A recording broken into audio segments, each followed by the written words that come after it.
guys, Steve here, Ponics. Today we're going to talk about growing with fishes.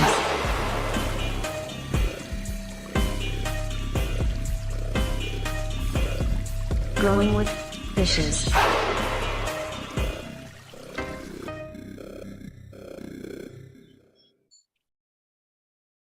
Hey everybody, welcome to episode 320. I hope everyone's having a great Thanksgiving today. It's Thanksgiving there in the US, but it's Black Friday here where we are in Thailand, all three of us. So we're going to do an episode anyway. I know we're probably going to end up with most of the people listening to the show after it's recorded, but I do appreciate you if you are at home and you're avoiding your family. We're happy to give you a great place to come and be around more like-minded people. And if you are enjoying your family, well, cherish them while you still have them here. You never know when they're going to leave us, and make the best of your holiday. And I hope you enjoy the show after you're done eating dinner. We have a wonderful episode for you guys today. We have Eric from HBK Genetics joining us today. Thanks a lot for taking the time to join us. Hello, guys. Appreciate it. Thank you. He's the newest person to join the Thailand clan, I think. So super excited to have him. We also have Infamous Gardens joining us today. Thanks for joining us. Good morning, guys. Happy to be here. I'm excited to see what HBK's noticed since he's been in Thailand and hear a little bit of his plans. So excited today. He's a legend. Oh yeah, for sure. I think you're only the second or third Emerald Cup winner we've had on the show. So I'm super excited to have you on and talk about that as well today. And then also you have a really big passion about CBD, which I'm also very much share with you. So I'm really excited to have you on the show today. Before we get started, a couple of quick programming notes here. I did want to mention we have two events, or one event coming up and then one sale coming up. If you are looking to get any aquaponic or living soil classes, all of our classes are on sale now through Cannabis. If you don't know what Cannabis is, it's December 5th. I thought that was a better thing than doing a Black Friday sale. Let's do a Cannabis sale instead.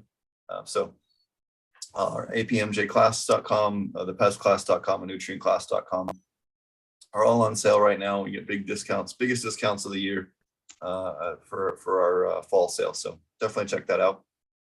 And then we also have coming up here in a couple of weeks, and I have some new information on it because I know we had to push it back because of me moving and everything, and me also being the person that organizes the whole thing. So we actually combined forces with the people from the Aquaponics Congress, and we're going to be bringing you a multi-language aquaponic cannabis educational extravaganza January 14th and 15th. We'll have people both in English and in Spanish speaking languages, possibly others. We're still working on finishing out the final roster, bringing in a bunch of their Cannaponics people and combining it with the original list that we had. We're going to add a few more speakers to the total speaker list as well. Depending on how many we have, we might even add that Friday beforehand. But if we totally end up with too many speakers, but we should be able to get them all on the 14th and 15th. But certainly come check that out. We'll have Spanish and English speaking speakers, people from South Africa, Thailand, Canada, the United States, all over the world will be there, just like last year and the year before. So, and if you haven't checked out the Aquaponic Cannabis Conference, you can check that out, aquaponiccannabisconference.com, or on potentponics.com, or on Potent Ponics YouTube. All of those are always free. All of the Aquaponics Cannabis Conferences are free. And you can watch all of the previous content for free as well. So please check that out, and give a like and a follow to the people that help support and sponsor the event as well. All right, thanks everybody. Sorry to go through all those little programming notes there in the beginning. For those of you that don't know who HBK is, he is one of the people that has really dominated the California market. A lot of his strains have become some of the most popular in the California market the last couple of years, and he's certainly been one of the most successful. And it's certainly great to have him here on the Thailand side of things. Let me throw your Instagram up here while we introduce you. Sorry, I'm still getting used to the laptop setup. Once I move to my new place here next month, I'll be able to set up my nest a little bit more.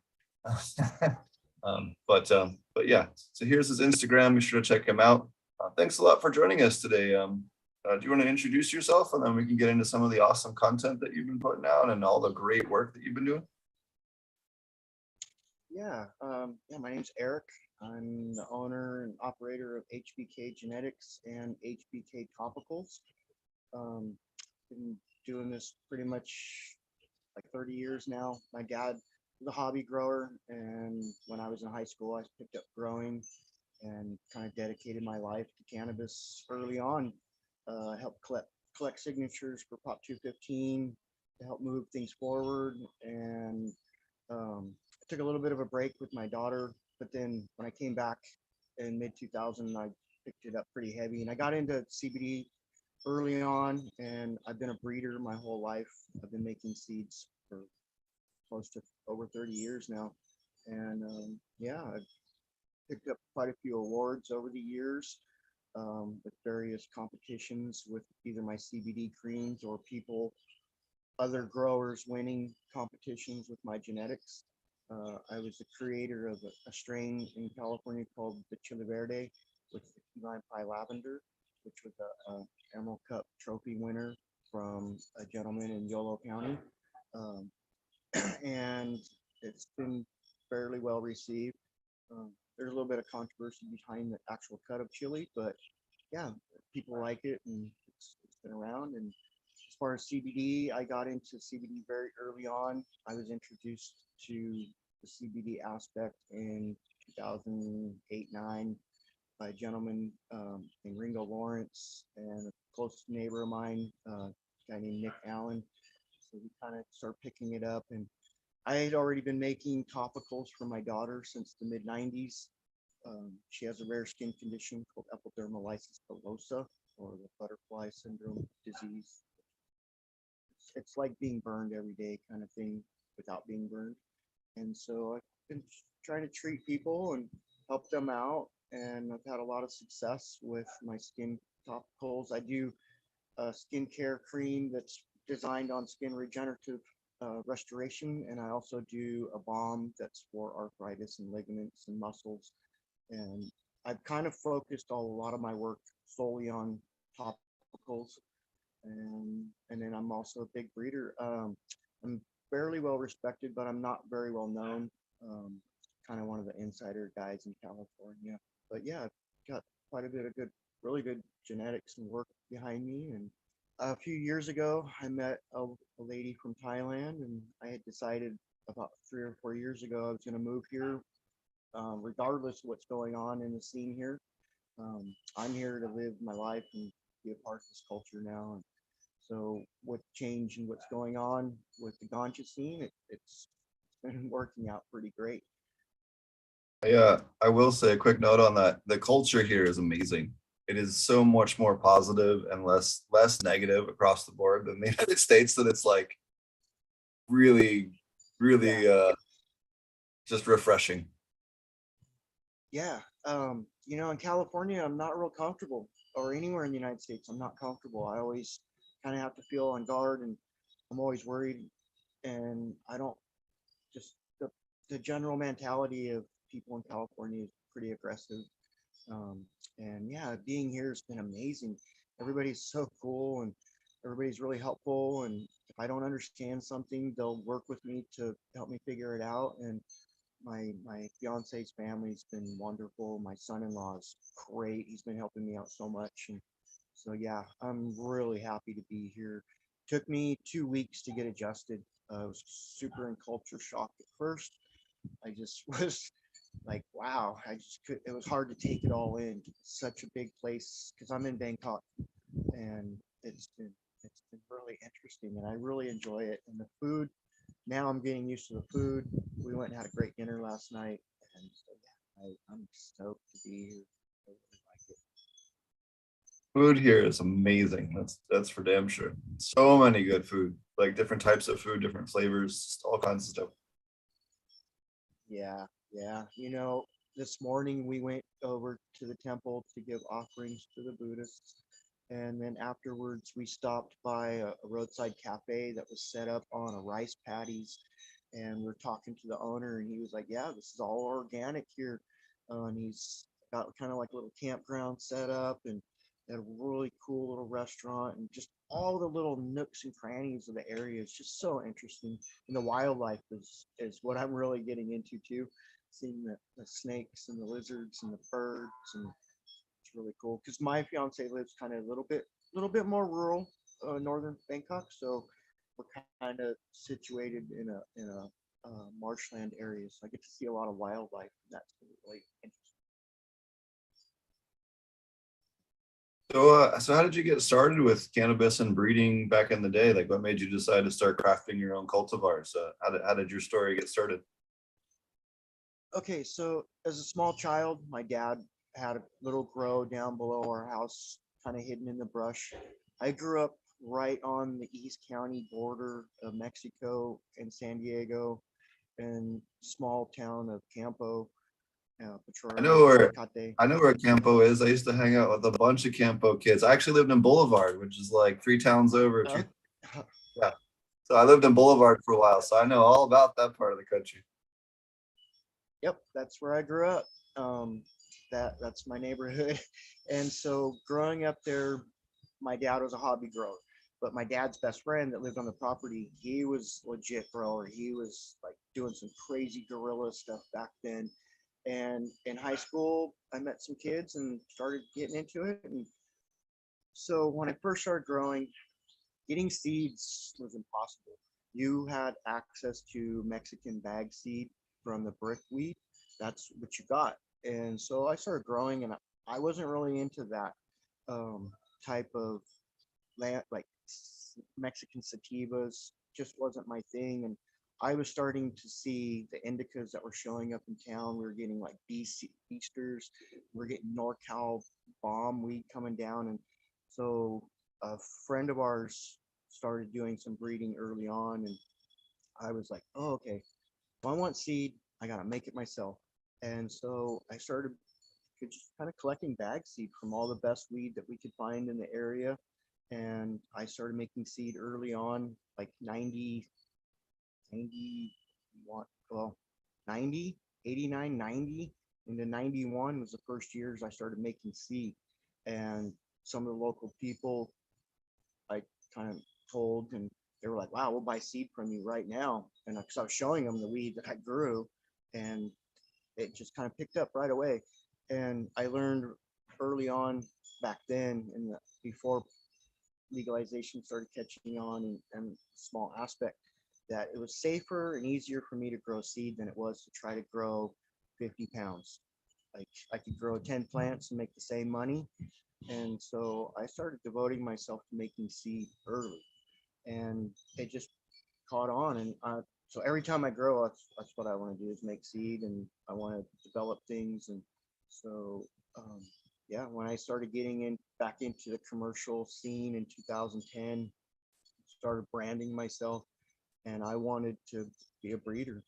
And I just kind of started injecting myself into the scene and meeting people. And I met a lot of really great people who mentored me early on that were already bigger breeders. And once I started showing them my work, they started really respecting me. And so, yeah, I just kind of been around, but I haven't really advertised myself like a lot of these people have.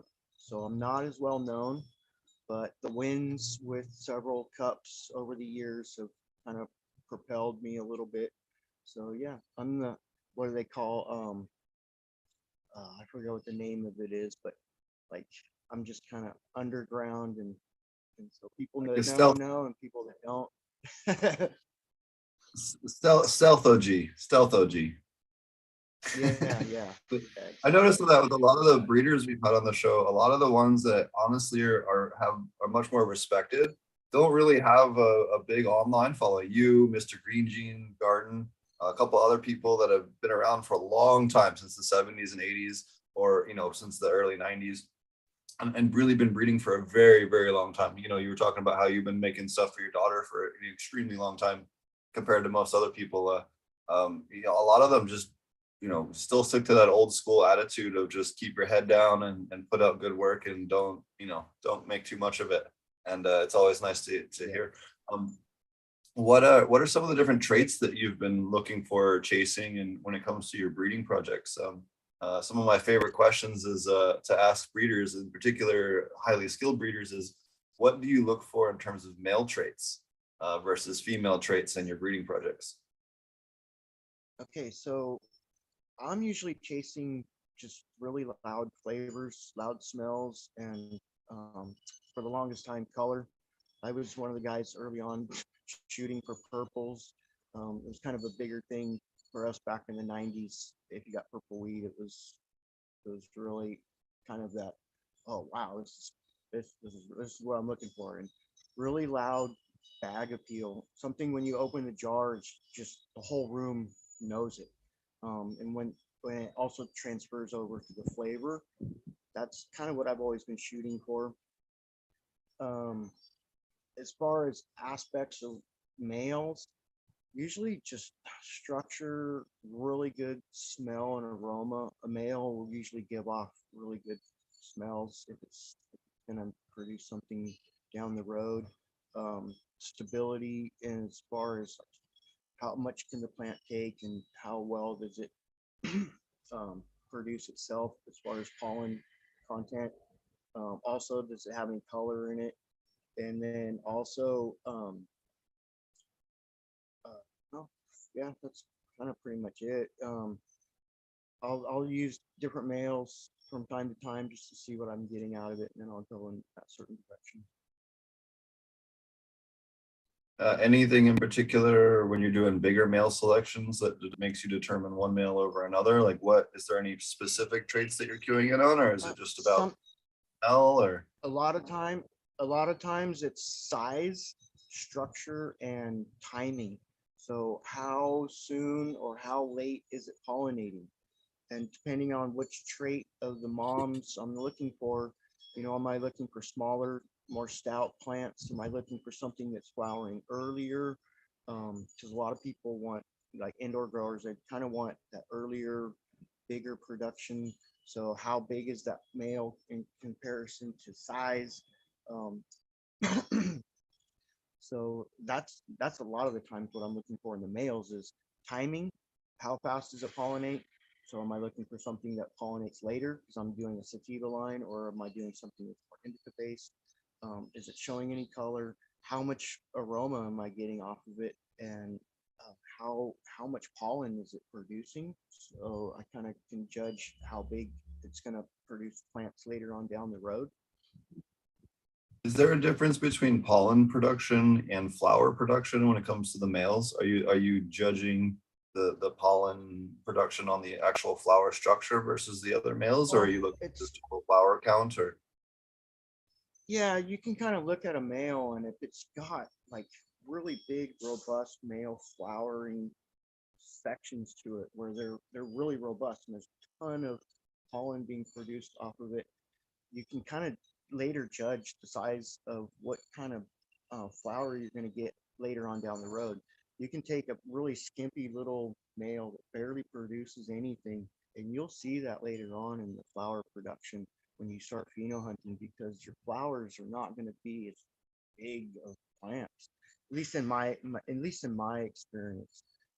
People may have had other experience with other cultivars, but with what I've been working with, that's kind of my experience. is there any other traits that you associate more with the male line or female line, in particular when it comes to breeding? Like, have you noticed a pattern with certain traits being more on the male side or female side? Color, what colors you're getting. You can kind of tell with the males if you're getting some heavy colors out of your males, that's definitely going to transfer over, as well as aroma. I can go through like 100 males, and you can find ones that you'll walk by and you can smell them. If they have potent smell to them, and they'll give off an aroma in the flower when you're collecting it, the pollen. You can smell the differences in it. They'll have more terpenes than others will. So that's always been something I've looked for. Stem rub will also show, and then also just the structure of the plant. How much stability does that male have, and how does it look? Is it throwing off good branching? Is it got pollen all the way up along through it, or is it just little puppies at the end? So yeah, there's a lot of factors factors to it. Sometimes it's just a crapshoot, man. You get a couple males and you pick them out, and then you go through them, and sometimes they produce really good stuff. Sometimes you're like, oh, pick the wrong one. But pre-testing is also helpful.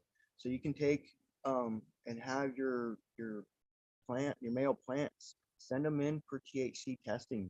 They will show a small amount of THC in the leaf material early on, and you can start to judge that. I used to have, a couple hundred males every year tested for potency, and you would see higher numbers in others than you would in some, and that also transfers over. But you have to have a good lab that you're going through.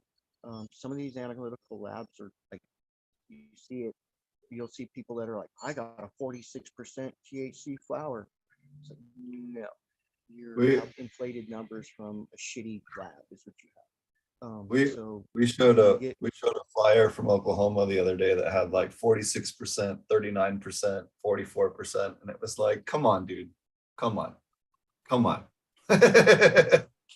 They're using that little machine that you put like you at home, that you put a little bit of flour on and you slide it in, and it takes a picture, and then it gives you this super inflated number. So yeah, that's where they get those numbers from. It's ridiculous. But yeah, back in the day, I was working with several labs with SC, Steep Hill, Pure Analytical, Green Style Analytical, and so I was getting kind of some consistent numbers back then. And so yeah, you can pre-test the males, and you'll get numbers out of them, and that'll give you an estimate later on down the road of, is that male going to help produce some really high THC content, or is it not? And then also terpenes. Now I guess you can get the terpene profiles tested on these males too as well, but I haven't done that. Yeah, so if you're looking for the lowest budget tester, these are really, they're decent. In fact, Bubble Man just did a video on these, but they I think he had a 0.4% margin on potency compared to the COAs that they did through Embark. It's one thing that I'm very passionate about, and I'm glad you brought this up. We're actually going to have an in-house HPLC here, and we'll be able to test all of our genetics, in the building. So if you end up needing any of that testing, in-house or on the DL, we're happy to test that stuff for you here in Thailand. But there are a few of these different ones. This is kind of the cheaper one that's out there, and again, the less you pay, the less accurate it's going to be. But keep that in mind. The biggest thing with the accuracy on the Gemisert is that you don't touch the table. Like any vibration screws up the calibration and screws up the reading, right? So it has to be like on a piece of concrete, or like something that's just not going to vibrate or move or touch at all. And you can't bump the table. Anything like that's going to fuck up your reading. The other one is, there's another one from, I think it's called Lighthouse or Light Labs, something like that. And theirs is used by law enforcement and stuff like that, which, hey, like we don't really like them supporting law enforcement, but if they have a, unit under $5,000 to test terpenes, that's the only unit under $5,000 to test terpenes, right? So, if you're on a budget and you're trying to just, pinch pennies and just get the best equipment for what you're trying to quantify, they are the best entry level one out there, any kind of accurate and with a small margin of error. We've actually been going through this right now with trying to figure out what equipment to order for the lab here. Okay. Yeah, I'm not sure if we're gonna do any in-house testing like that or not, so that'll definitely come in handy. Yeah, if you don't, man, let me know. We're happy to test your stuff for you. Okay, that'll be great. Not to mention, it's you can still legally mail stuff and all that, so it's not like there's any kind of even legal weirdness out here until that could change. Don't get me wrong, but at least at the moment, it's still all right. Well, fortunately, I'm working for a licensed facility, and so hopefully I don't have to worry about any of that stuff. That's one thing all three of us have, all of us have our licenses here and all that. Well, even like for the facilities, like lots of people, if you're not going to be able to ship it with any couriers, that's going to create huge logistics and huge issues for price and shit. Because right now, like any farm can distribute to anywhere. No big deal. If you're a licensed farm, I can sell to the shop in Phuket. No big deal. But if now I can't ship it to Phuket, even if I'm a licensed farm, what the fuck? I'm not gonna drive 10 hours to bring you fucking 100 grams. You know what I mean? So, Yeah, Yep. that's something else too, I noticed. So I've been asking a lot of the different dispensaries, how much are you buying when you're doing it? And they're like, oh, we buy like 10 grams to see if it sells. And then if it sells, then we'll buy 100 grams. And if that sells, then yeah, they're not most buying. shops Yeah. that I deal with, they buy like an ounce to 100 grams. And a few big shops that have like multiple locations, they'll buy like a kilo if it's like fire and on sale and all that shit. You know what I mean? But normally the average shop grab is about 100 grams, like a quarter pound. So it's like not crazy amounts, you know. I've only been into like 4 shops so far since I've been here.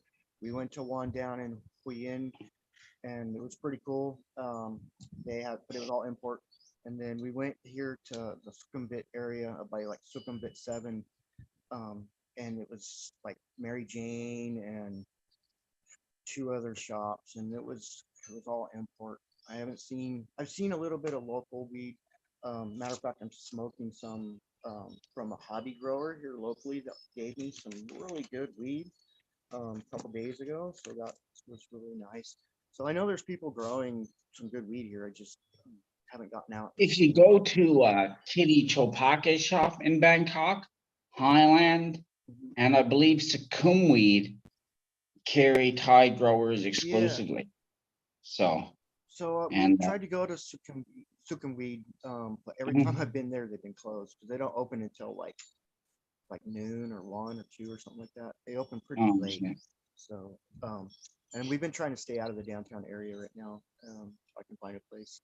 So, I feel that. but like I said, I've had a couple people. I've met, like I said, a couple local hobby growers that have reached out to me and gave me some really good.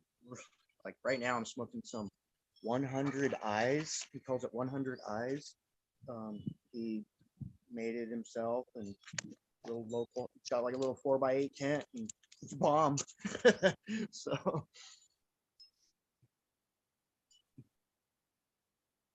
So what are some of the stuff that you're tell us about what you got going on here in Thailand and your new chapter. okay, so yeah, my fiance lives here, and so I moved out here to be with her. In the process, I had a group reach out to me and ask me if I wanted to take over the lead position for their new place. And so we came to an agreement, and yeah, I'm just kind of waiting on the build to be done. It's an indoor, like a 30 lighter, and they are getting me a breeding license so I can produce seed and produce flower for them. And it's looking really good so far. I'm really comfortable with the group. We mesh really well, and I'm yeah. That's what I'm doing. I'm just kind of waiting it out right now. Monday I'll start being on the job site to fully watch the build out all the way through, so I make sure it's being done right the way I want it. And sometime in April, hopefully we'll be able to get some stuff on the market and people will be able to check it out. I've got a few of my strains that I brought with me that I'm really thinking that people will be really happy with. And yeah, so chili will be one of them. And I got some black diamonds that I think will be really well received here for a nice indica. And gonna do some sativa based stuff, keep everybody happy on that side as well. Yeah. So are you doing indoor or outdoor or greenhouse? What is your production? It's indoor. It's an indoor. Okay. Yeah. So the indicas don't survive here outdoors. Yeah. That's why since I'm indoor, I've got some leeway to really open up some things that probably aren't on the market here as much. Going to be focusing on some indica dominant hybrids. I did some work.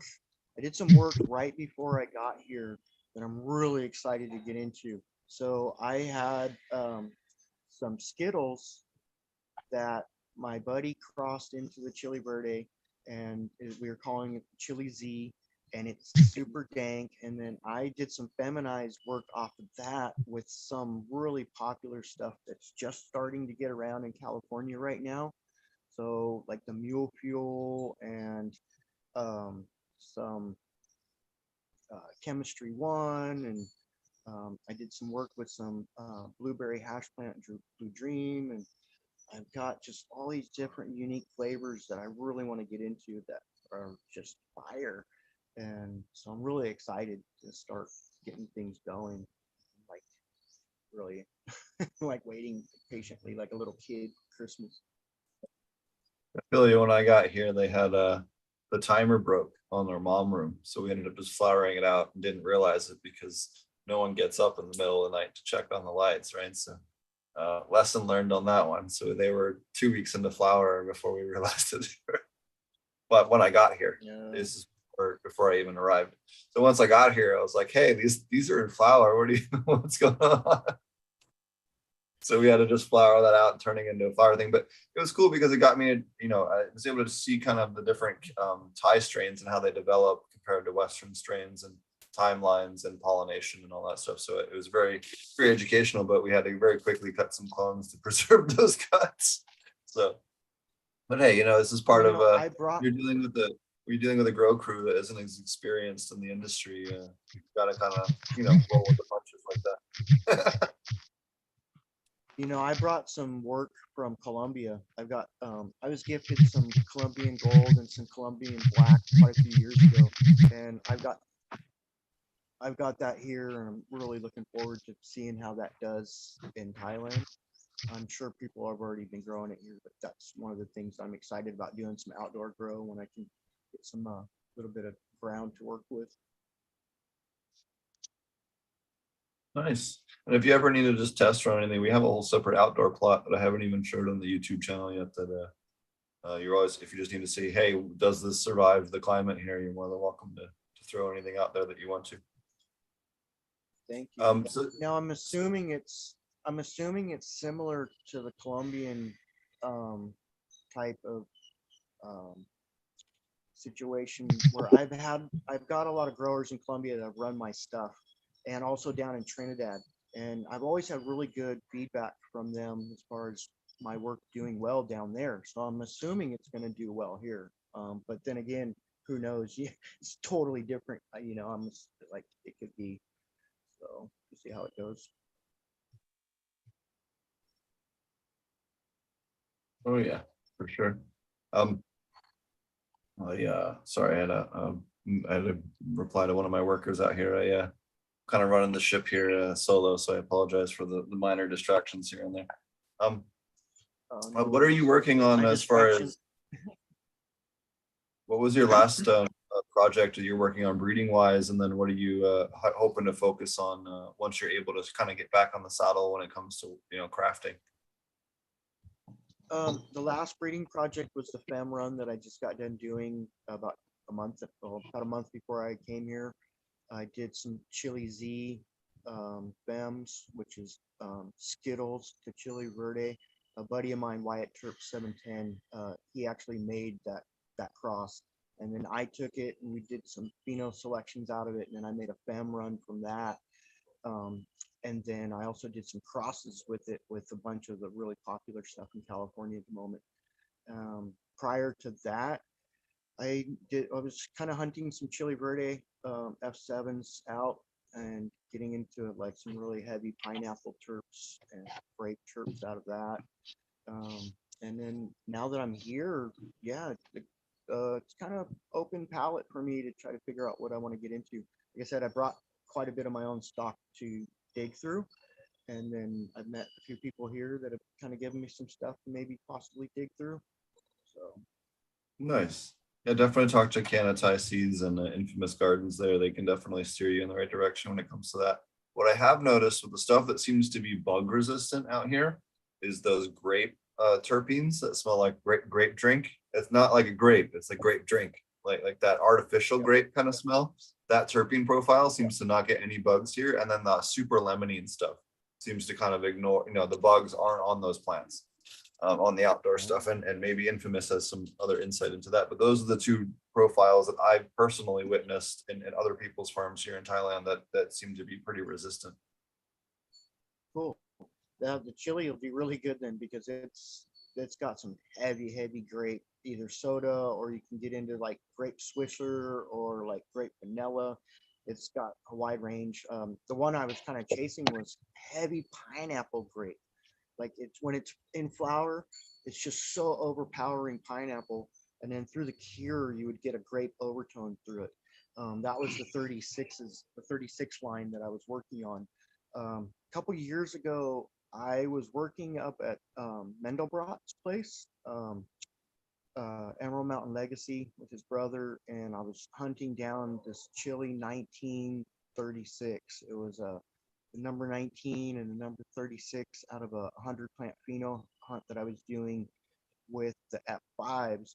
And there was the 36 and the 19, they were just so overpowering.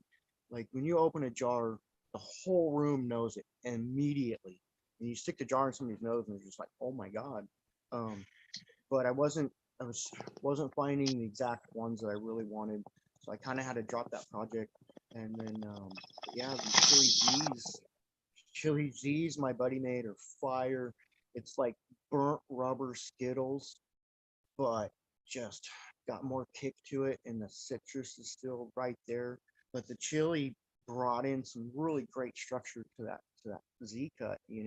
That Skittles is always kind of a floppy, finicky bitch, and so my buddy really hit it with that one, and he did quite a bit of work that I've been going through. Like that's really been showing some bitching work, and yeah, and then I've got just a ton of my own work that I'm really getting into.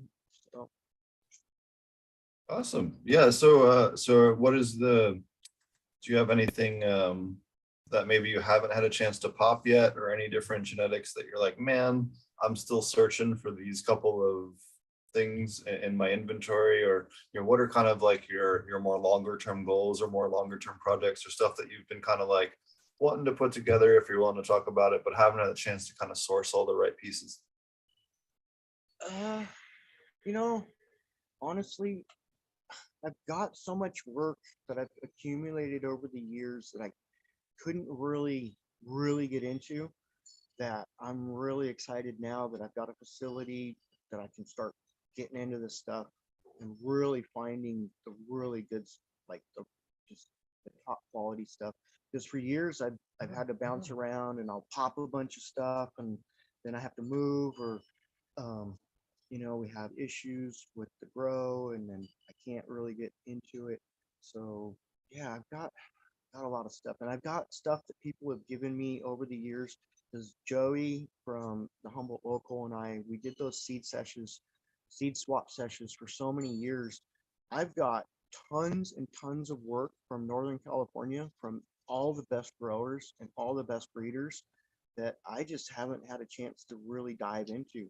And I've got some amazing work that I'm really looking forward to getting into. Nice. Some of the best. I'd love to most swap some highly beans with respected- you.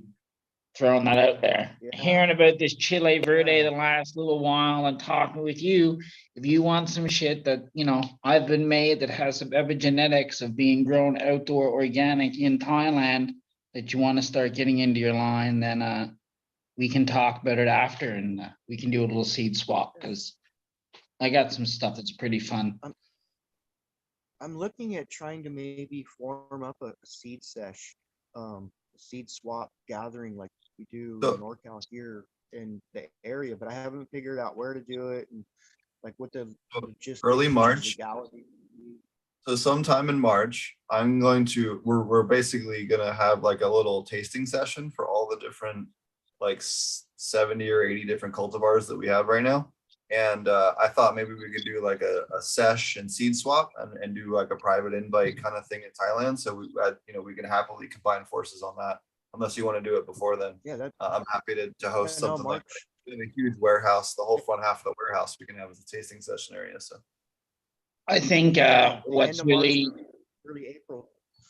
the way to move forward in this 2022, especially with like everyone posted up in the middle of nowhere and we're all farmers and gardeners. It's hard to get away, sometimes.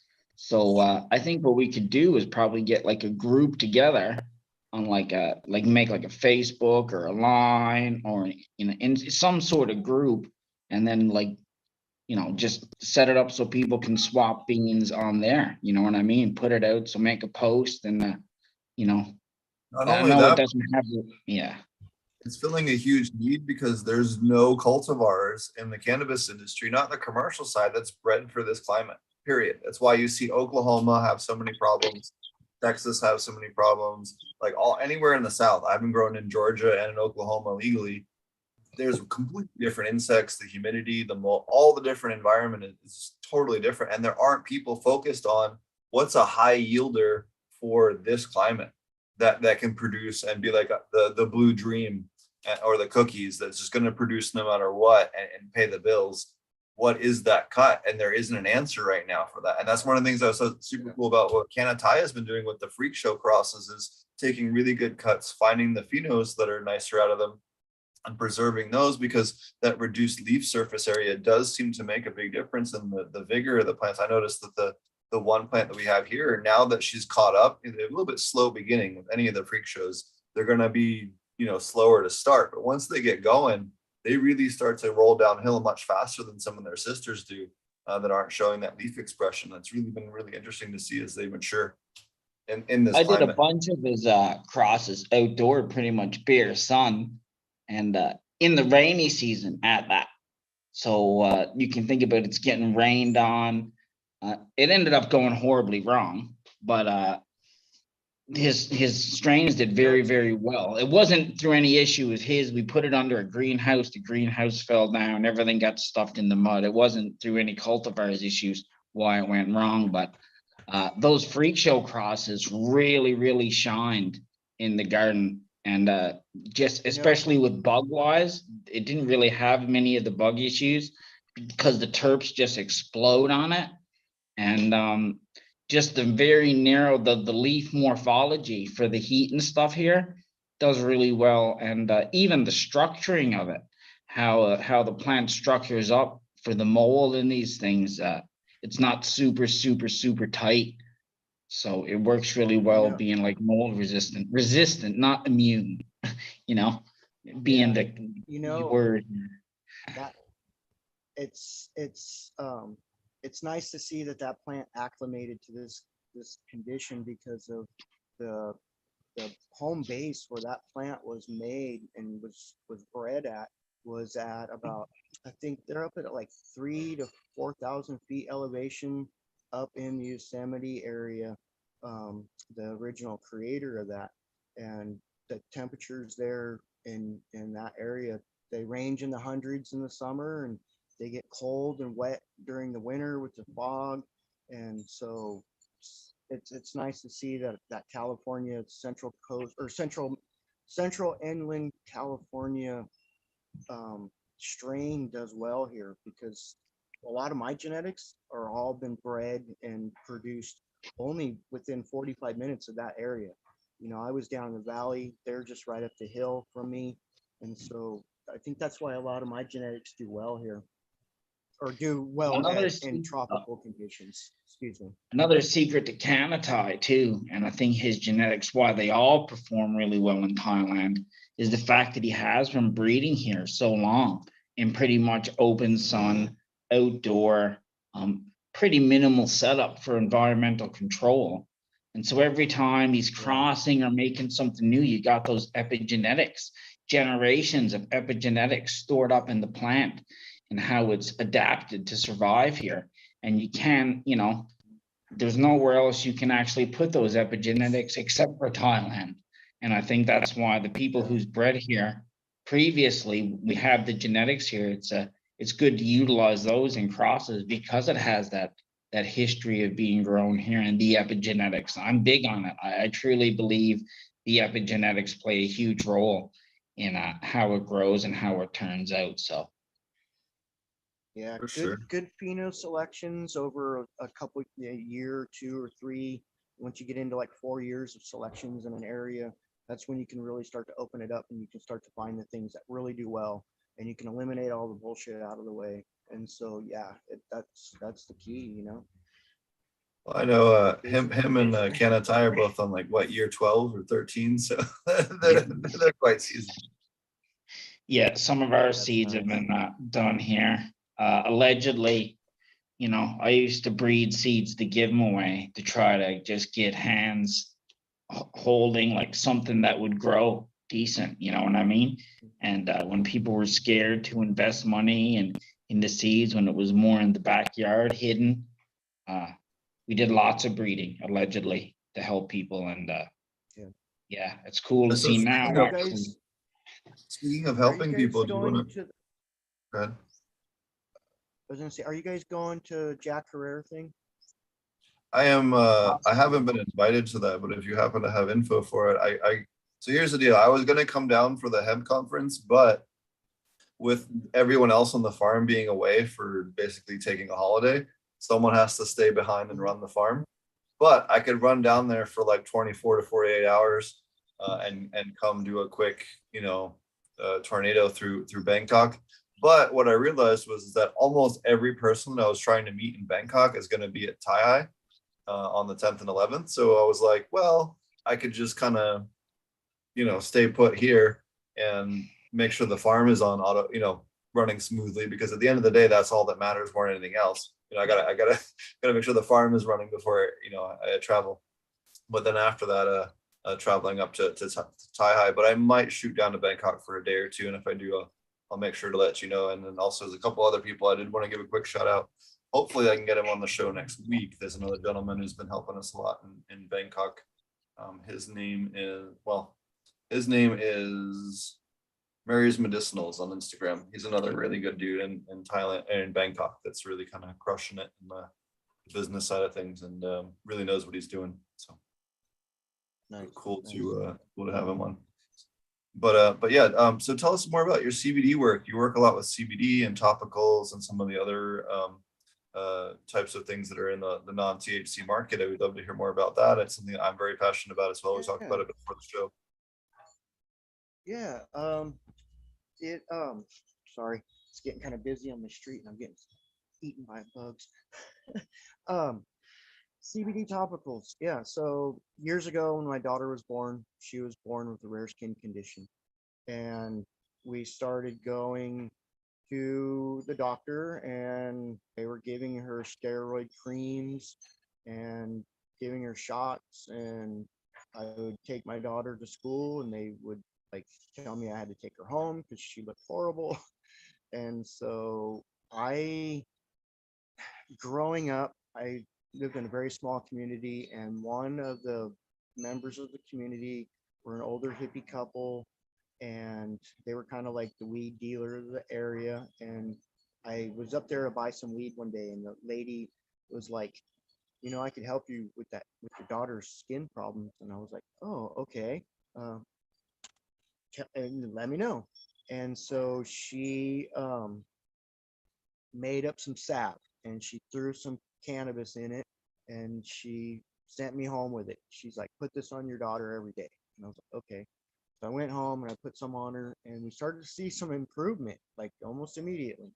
And I was like, okay, wow, this lady knows what she's talking about. So I went back to her and I said, hey, can you teach me how to do this? Like, I want to know more.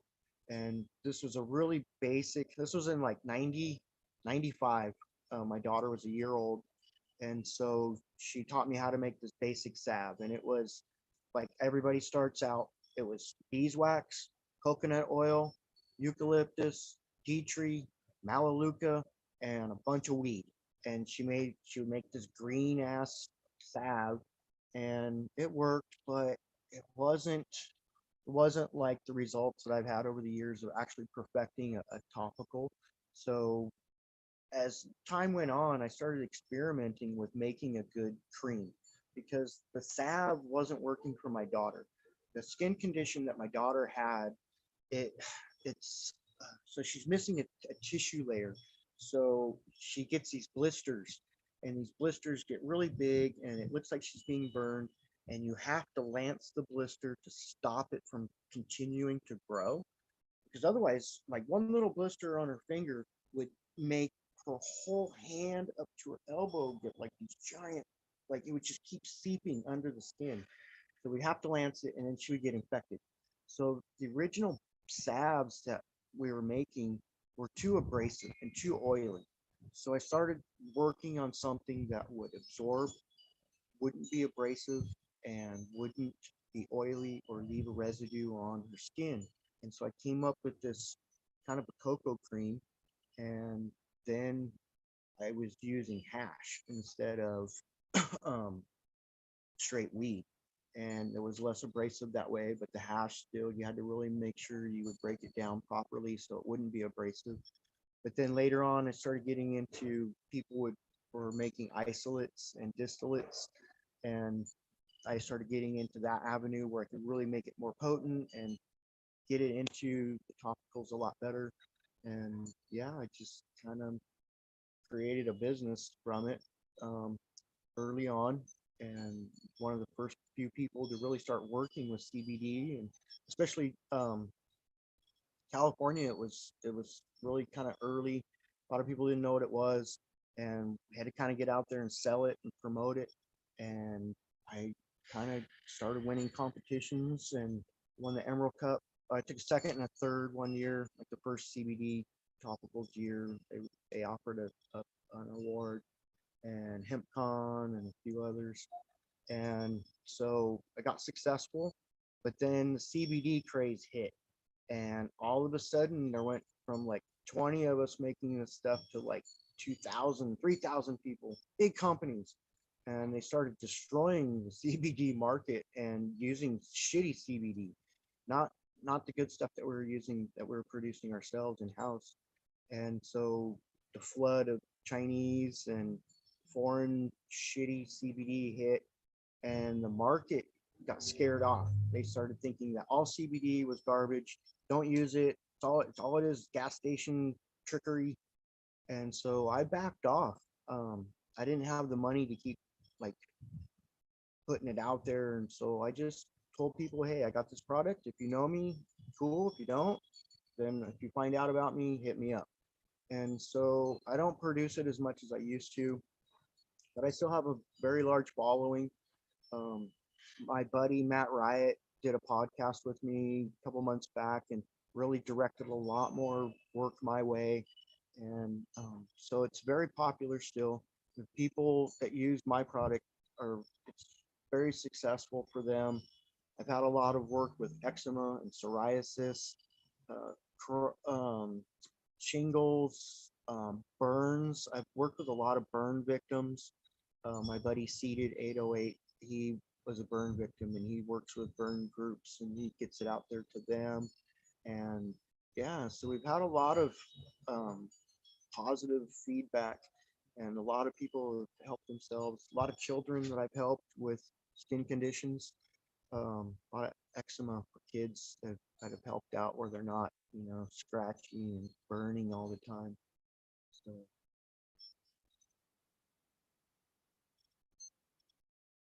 What are some of the different key factors that you've noticed when it comes to the skin creams that made a big difference? Is there any certain things that you want to talk about or don't want to? If you don't want to talk about it, it's fine. I understand. some of the stuff on how I make it is kind of proprietary. Sure. But just getting really good high quality ingredients. Um, don't skimp on your beeswax, and don't skimp on your butters that you're using, or your oils. Get the good stuff. And then high quality CBD. Using the best. Don't use low quality CBD. A lot of these companies think that CBD is CBD and it's all the same, and it's not. Some of this stuff is made with hemp that's been used for remediation for toxins and pesticides, or who knows what. And you don't want to use that stuff. And also the quality of the genetics behind the CBD that you're using, or the laboratory that's manufacturing the CBD that you're getting. That's also very key, as far as what I found. Um, but some of it's still just a hit and miss with people. Some people are receptive to it, some people are not. Um, so, you know, some like sometimes I get people that come to me for certain things and it works for some and sometimes it doesn't. That's something you have to accept. Don't think that you're going to cure every single person with your product. It's just like any other I guess disease or issue that you're dealing with. Some things work, some things don't. And don't give up. If my product doesn't work for you, there's other people who make products that will. Just gotta experiment.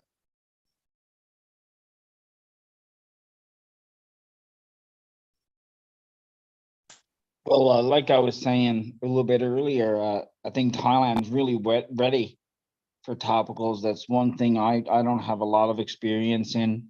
I may learn how to make tincture just to help people here because it was easy, Mhm. but always, Mhm. constantly, not a day goes by people don't ask me about topicals and things like that. And I never known anyone who's had it. So bringing that to Thailand, I think Yeah. it's going to be very well received because I think there's a lot of patients who could really get a better quality of life from products like that here in the country.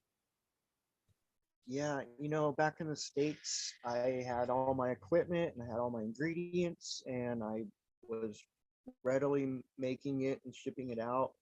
But now that I'm here, I didn't bring any of that with me, so I have to start over again.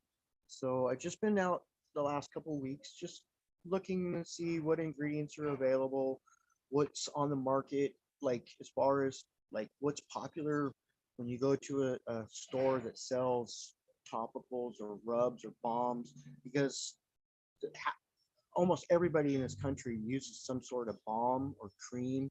Um, like it's extremely popular here, way more than in the United States. So I've been kind of looking to see like what should I be making, and then also I just haven't had a chance to source all my products yet because I've been just kind of hanging out, waiting to get started. So over the next couple of weeks, I can really start to get into that, and then also working with my fiance to help her create a business where we can start getting those products out on the market. Um, at some point, we're looking at possibly getting our own little shop, maybe like a coffee topicals smoke shop or something. I don't know, but that's 6 months to a year down the road. So yeah, Um, if you're business in this, wise, if you're in the, oh, I would say pardon? try to focus on something for the massage shops.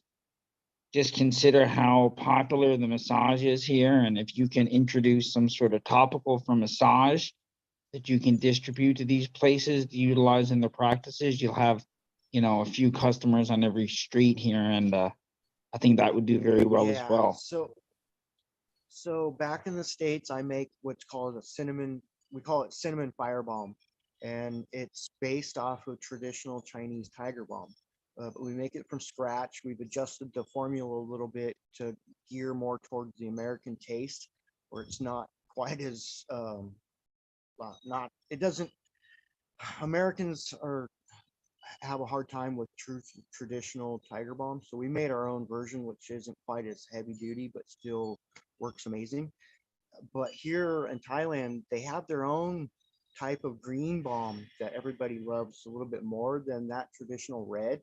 So I've just been learning like what are the ingredients and how to make it and where to source those things out, and also like what kind of skin creams would be popular. So yeah, just doing my research right now and just trying to figure out like there's a lot to it, where do I get my containers and getting my mixing machines and all that good stuff. So soon, soon. If you need help with that stuff, I can help you with all the sourcing. We're building out an edibles lab and sublingual lab right now, so I can help you with all that if you get stuck. Appreciate it. Yeah, wait till you guys see this place when we finish construction. It's gonna be lit for sure. Awesome. I may at some point show our construction build, but I'm not sure I'm allowed to yet. So I'll discuss that and I'll get back to you guys.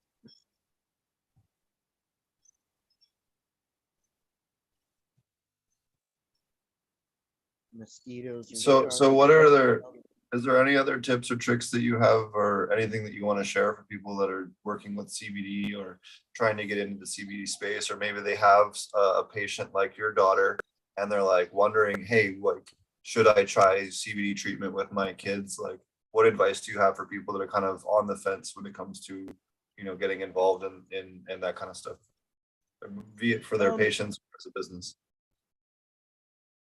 First and foremost, make sure you're sourcing good products that are ingredients in the CBD that you're going to be using. Do a little bit of research, ask around, and then try to figure out what you're shooting for. The CBD market's big. Like, you doing edibles, you doing topicals, you doing linguals, or you doing smokables. Like, what is it that you're doing? And then yeah, kind of figure out like what avenue do you want to work with and how far do you want to go with that. And then obviously if you're going to be producing it for the market, figure out, are you able to market those products? Do you have enough money to do that? And how are you going to do that? And who are you going to market those products to? Because also the CBD market's huge. And then figure out if your product's actually working before you put it on the market. Do some experiments, make sure that you're getting good results. I spent 20 years making topicals before I put my product on the market. And I wanted to make sure I had a high quality professional product that people would enjoy and not, be disappointed with, and that they would get results from. So, give a lot of products away and make sure that you're getting feedback from those people before you start selling something. I'm big about making sure that you have high quality product before you dump it on the market, because the CBD market has been destroyed in the US and kind of in Europe too over the last 5 years, where there's a ton of products out there that are garbage. They do absolutely nothing, and people have tried those and now they're scared off. So if you give something to somebody, they're gonna pay attention if it works, and they will let you know immediately. And if it works for them, they'll be a lifelong customer. If it doesn't, you'll never hear from them again. Absolutely. I just wanted to also say thanks. We have like 50 viewers right now on Thanksgiving night. So shout out to everybody supporting the show. Thanks everybody for being here. I hope you all ate fat and happy earlier tonight. I was really surprised by how many people we have on the show right now. Thanks everybody for coming on. Cool. Yeah, I yesterday was a long day and I didn't get to eat till the very end of the evening. And we went over to the market here across the way, and they have an amazing market here locally. And I went around and I was scoping out like Thanksgiving stuff. So I found some roasted corn on the cob, and I found some grilled chicken, and we got some desserts and a few other odds and ends. I found some potatoes, or like a potato mix. And so yeah, it was kind of cool. But man, we were rushing around. Lately in the evenings here, we've been getting these thunderstorms coming in. So right when we got to the market, it just started to rain, and the market started to, like, you could tell everybody was in a rush to try to get their last minute things, and the vendors were starting to tear everything down. So they were like, hurry up, buy what you want and get the hell out of here. So it was like really cool. And then we watched the lightning and the rain hit us, and it was bitching.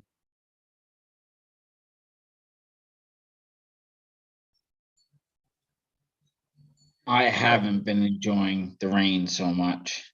When I hear the rain, my heart sinks, and I think about my garden and all those unsupported plants, and I can hear the snapping and the cracking in my soul.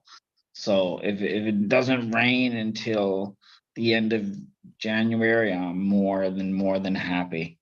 And if the gods are watching and those 50 viewers, please leave my garden alone. No more rain. Sure. Since we're whining about the rain, I went out there this morning and I noticed the first 2 rows of plants near the edge of the greenhouse were wet, and the pots were much wetter, and I was like, damn it, they got rained on. That's like totally fucking up the moisture content. Like I want the whole room to be even, right? Like I want to water them. If they're the same age, I want them to, be within, reasonable difference of strain difference watering wise, because I'm trying to keep this consistent for the worker bees, because I can tell the difference, but nobody else here has really grown weed that long to really understand that. So, while I go out there twice a day to make sure every single thing is taken care of, and then work with them, all day as well. But even if I have to go away for a while, I'm still there minimum 2, usually 5 times a day, doing a full tour of the farm, making sure everything's going smoothly.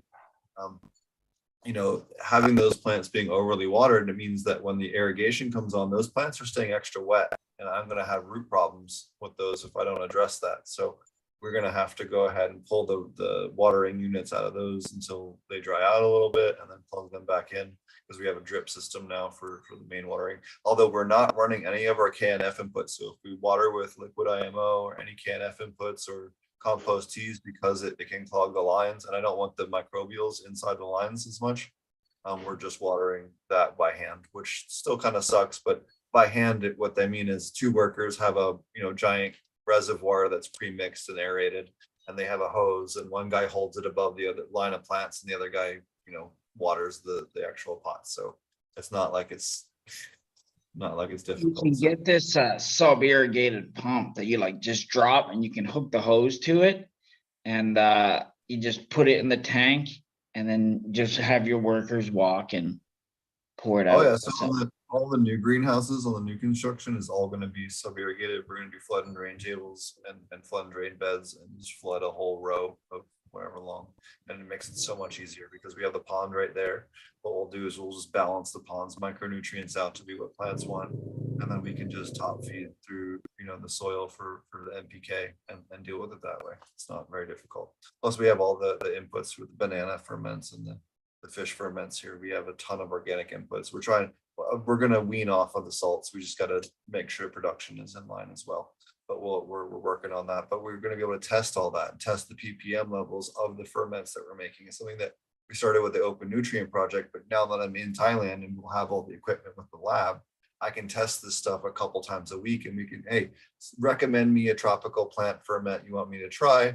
I'll give you the NPK value so that we can start to unlock, hey, dragon fruit's really good, or mango's really good. Or if we map this out, you can have, half the world's population making their own ferments and telling all these fertilizer companies like Monsanto and Syngenta to go fuck themselves, right? And that's what I learned in Zimbabwe, is that we have to map that shit out, open source it, and make it accessible by cell phone and translatable to any language.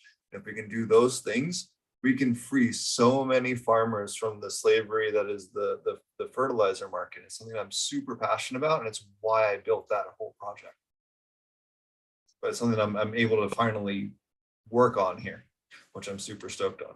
Because if we can get everyone onto fermented fertilizers, hell yeah. Not to mention, it gives these farmers economic freedom. They're not at the mercy of some of the governments that are overtaxing a lot of these inputs and things like that as well. It puts the power back to the farmer. The interesting thing is Thailand's still really untapped when it comes to all the salt-based nutrient companies. You don't see grow shops on every corner here like you do in the United States, or at least in California. So the more you get that knowledge out to people, the faster, the more they'll be less inclined to do business with salt companies once they get here, or the grow shop mentality. You know what I mean? Because the grow shop mentality is what's kind of destroyed, the growing culture in California, at least for my experience, is when you go in, like the general consumer who doesn't really grow, who's getting into growing, when they go to a grow shop, the first thing they ask is, oh, hey, I want to grow some weed. What do I need? And the grow shop goes, oh, okay. You're going to buy this multi-nutrient part thing, and you're going to need all this, and you're going to need that. And and sell them everything they don't need. And so then they're stuck in that loop. And then they have to learn how to get out of that loop and then learn what's going on. So yeah, the more you can get the culture here to learn KNF and regen and producing their own in-house inputs and soils, the better off the country will be, in my opinion. But then again, I'm going to be running a salt-based nutrient indoor grow for the first year or so till we can switch over. So I don't want to. I guess I shouldn't be a hypocrite. I guess, but Yeah, I'm in the same boat. I mean, we're running salts for all of our micronutrients because I have to guarantee this crop comes in. We got to, we got to pay the bills, right? So we have manganese sulfate, we have sodium molybdenate, we have zinc sulfate, we have or zinc nitrate. I forget which one we got. But we have all those different salts that you normally need to build a base thing because I need this first run to work, right? And that's what a lot of people don't understand when it comes into this is that you have to make the financials work and you can transition into an organic system, but you still got to, especially when you're launching a company, new market, you got to make sure that you got flour on the shelf and you can't just trust that everything's going to go smoothly. You got to guarantee that it's going to go smoothly. I think something that people don't talk about enough when it comes to commercial.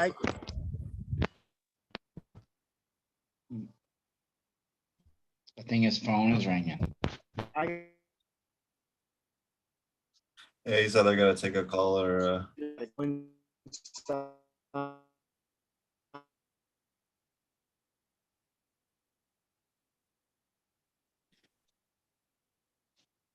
well, we'll cut back to him in a moment. Welcome, Wes. Big Daddy Wes. Big up Potent, big up Infamous, big up the whole of chat, big up HBK. Hope you're living well, man. Hope you come back there. Looks like you're stuck in internet land there, but yeah, man.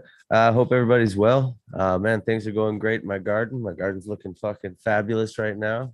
Just growing a little bit of mac and jack and some grandpa's stash. I've been really loving that. Been growing a bunch of that. Yeah, just living, man. How's everybody doing? Haven't seen you since last night. I haven't been smoking on that mac and crack. So, I've yet to see the mac and cheese. I'm waiting to see that. It must be out there. Oh, mac and cheese was. I'm pretty sure Capulator himself did that one. Yeah. So, yeah. I'm pretty sure it's out. I don't think it was hot fire or anything, but you guys should. If you haven't checked it out already, you can check out both of these fine gentlemen over on Dat Smoke Show. We have quite a few great episodes. Yeah, Steve, Dutch Blooms, Wes, Canatized Seeds, Infamous Gardens, Chad Westport, London from FCP, with Hoda Herb, and a revolving crew of so many amazing growers, pot minds, pot lovers, like Monkey Dude, connoisseurs of the craft. The koala. What's the koala? Koala something. I'm trying to not leave anybody out. We have so many great people. It's yeah. And it's the one America, I think his the name one is American. Yeah, American one. The American one. That's it. Then who else have we had on the show? There's tons of good people. Captain. Oh, Brandon Russ. Brandon Rust. I'm sorry. I'm sure we're forgetting some. But star-studded lineup, no matter what. Everybody that's on there, absolutely. Oh, Jordan River. Jordan River is another one that comes on there all the time. Josh from Dutch Blooms.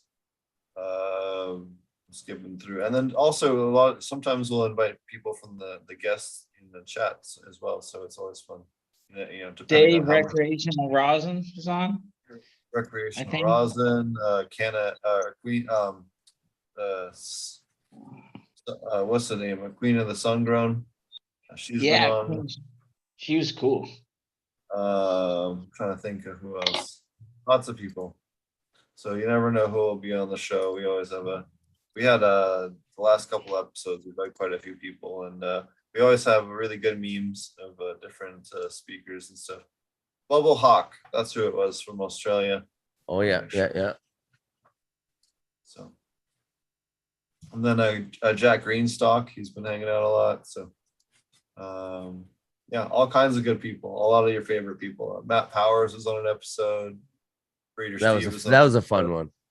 That episode was like my first episode on that smoke show, and I just felt like a child sitting in a university class. Like these guys are just spitting off acronyms and microbes, and I'm just like, I buy all of that in a bag.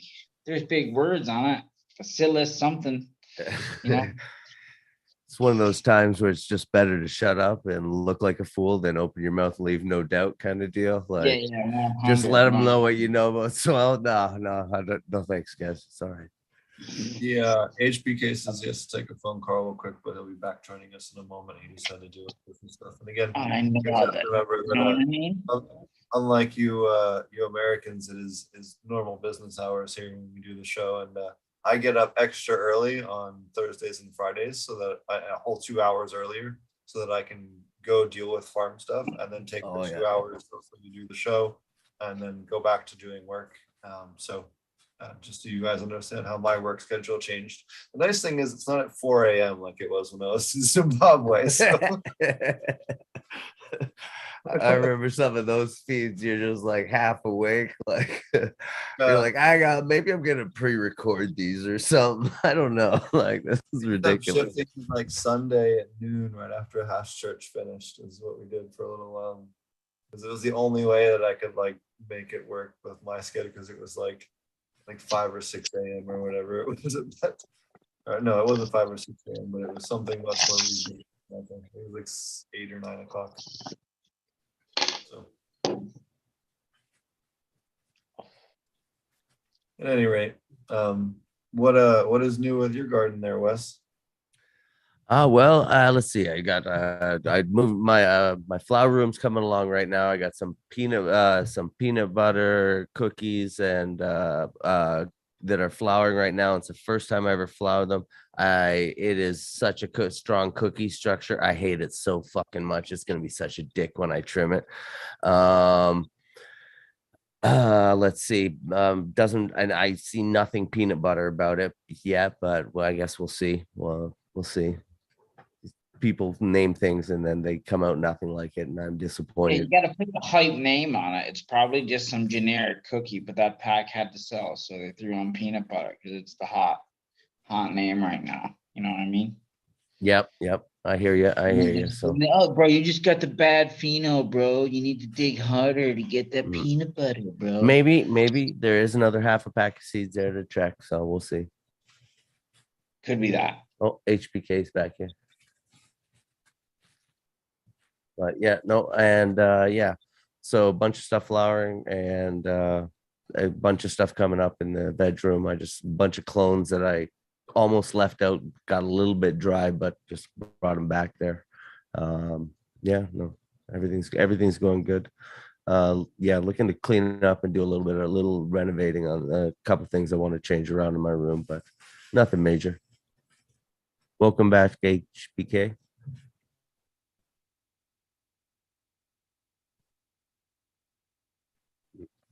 I don't know if he's got sound yet. Probably no audio yet.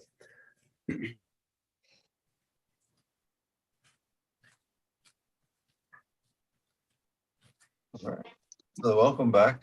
So is there any other traits? So one of the things I noticed with the CBD cultivars, and I was curious to ask you about, since I know you've grown quite a few, is I've noticed that they're much more sensitive to longer veg periods. I've noticed that if you go beyond 20 or 22 hours, they seem to have a much higher herm percentage, especially if you do 24 hours. I've noticed with the CBD cultivars and CBD lines specifically, seem to have a much higher herm rate on those extremely long veg hour lighting settings. And I was curious to ask you about that, if you've had a similar experience, or if you've had a different experience, or if you haven't tried that. Or Me? Yep. Okay. Yeah, so a lot of the work that Ringo is doing with tsunami lines that are really popular early on with CBD cultivars, like the sour stew or the canna stew or the harl stew. They were finicky, and they were hard to kind of deal with. Trying to get into a good location where you guys can hear me. A lot of background noise here. They tended to be kind of really finicky, and a lot of people had problems with those lines originally. And the cannatonic, if you stressed it out, it also would go herm.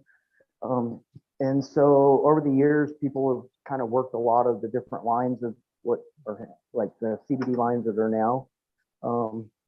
And I haven't really heard like if there's any really super stable ones or not. I've kind of gotten away from growing CBD over the last couple of years, so not real sure.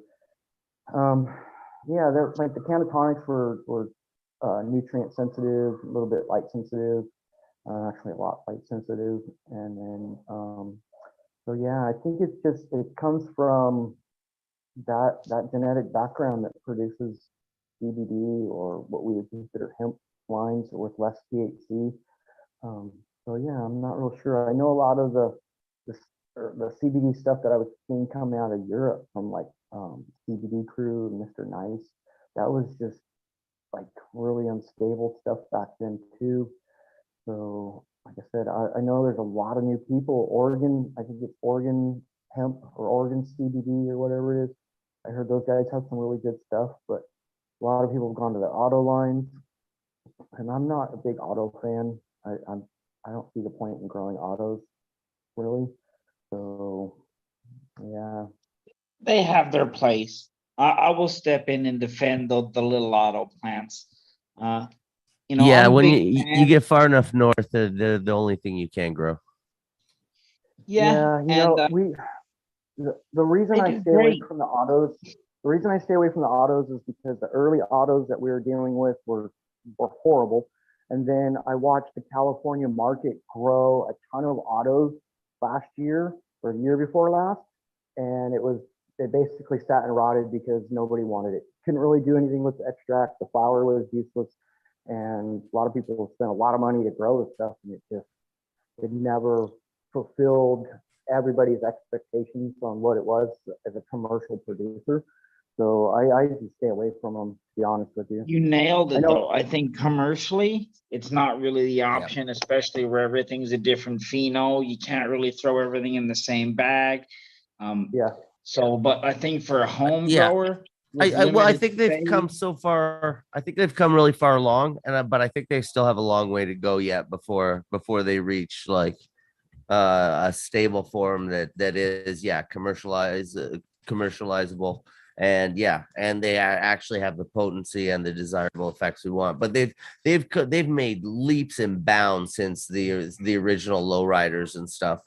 But but they are plagued with everybody's memory of that first stuff that came along. Wasn't very good. I mean, it was something, but and still you get phenols where that shines through. I mean, that it does happen where you like pop an auto and you're just like, what the fuck? There's like no frost on this. There's really not a whole lot of smell and shit. There's bad ones out there. it Or the looks ones with the exactly like it cottons did on, back in the and they get like this big and shit. So I know exactly where people come from. But like I said, if you got a home grow and you've got a mom room or something, and you've got like 5 months till you got some flower coming, throw a couple autos in your bedroom, and at least you got some smoke to help like tie you over. You know what I mean? And if you're like my dad or my grandma, they can put them outside and they can do their thing. They're not super big feeders, and if you just want something you can set and forget, they kind of do their own thing. Yeah. There's some guys in Washington State, Shango Laos, he does, I can't believe I can't remember the name of his podcast, but Shango's been doing a lot of work with Shaping Fire. That's right. Fire. Shango's been posting a lot of auto stuff lately. I guess that's been real big there in his area. there's like quite a few guys that are working on those stuff, and they've been real happy with the stuff. So I'm just not sure. Like I said, I just have stayed away from it. I have no experience really. I tried to get into the auto thing about 10 years ago. I was gifted a bunch of ruderalis seeds and I started getting into it, but then I just gave up, got away from it. So speaking about strains, tell us more about your Chile Verde and The Chili Verde, the Rhino. yeah. Let's So hear the your Chili Verde. lowdown. Okay, so the Chili Verde, I was working with Ringo Lawrence. So a little backstory on Ringo. Ringo Lawrence was a grower in Southern Humboldt. He's world famous for being like kind of one of the very first CBD guys. And Ringo and I started working together, and we decided to get into a lavender project. And I was promoting and posting pictures of the lavender that was in Central California in mid 2000, like from like 2000 to like 2012. There was a lavender cut that was floating all around up and down Central California and Northern California. And I had the cut and I was running it. And Ringo reached out to me and he's like, hey, he goes, I want to make some lavender seeds. He's like, I've got all this Soma lavender stock that I bought. It's all feminized. He's like, we went through it and we found a male. And I'm like, okay. He's like, can I send this stuff down to you and have you breed it at your place so it's not up here on the farm? Because I'm doing the CBD work right now. We don't want any THC. And I'm like, okay. So I went up, got the cut from him, took him back to my place in Central Cal. And I did some work for him making straight lavender regular stock from that. And then in the process, I did some crosses. I hit the lavender to key lime pie, Girl Scout cookie, pineapple, a pineapple crack from Ringo. I hit it to some green crack or green ribbon, and then I did some Afghani, a few other crosses. And then I took all the seed stock and I sent Ringo half, and I sent all him the regular stock because that's what he wanted. And then I kept mine. And this was 2011, like in fall of 2011. So 2012, I dropped the Chili Verde and a few other crosses at the Emerald Cup when we were vending. I had teamed up with Loompa Seeds and Humboldt Seed Organization, HSO. And so we were vending, and I sold a few, but that particular like 2012 to 14, the key lime pie was not real well received. A lot of people didn't know how to grow it. And it was just basically like called the bastard cut of Girl Scout. Because it's realistically, the key lime pie is just green sherb. It's a pheno of green sherb. But they were saying it was Girl Scout cookie, and it's like whatever. And then the lavender was being really played out. It was dying along with Blue Dream. Nobody wanted to grow it because it was short, stocky little plants. The market was kind of getting away from purples, and people didn't want the pure indicas anymore. And so when I dropped the Chili Verde and the key lime pie crosses, people were like, "Oh, dude, fuck that! I don't want to buy that shit. Fuck that." And so I sat on it for about 10 years. Oh, not quite 10 years. And then my buddy from Loompa, I talked to him as if Papa, and I showed him this cut that I had because I had like several cuts of it, and he was like, "Dude, this shit's fire." He's like, "We need to work on this. We're gonna get this out to the market. We're gonna make a lot of money on this cut."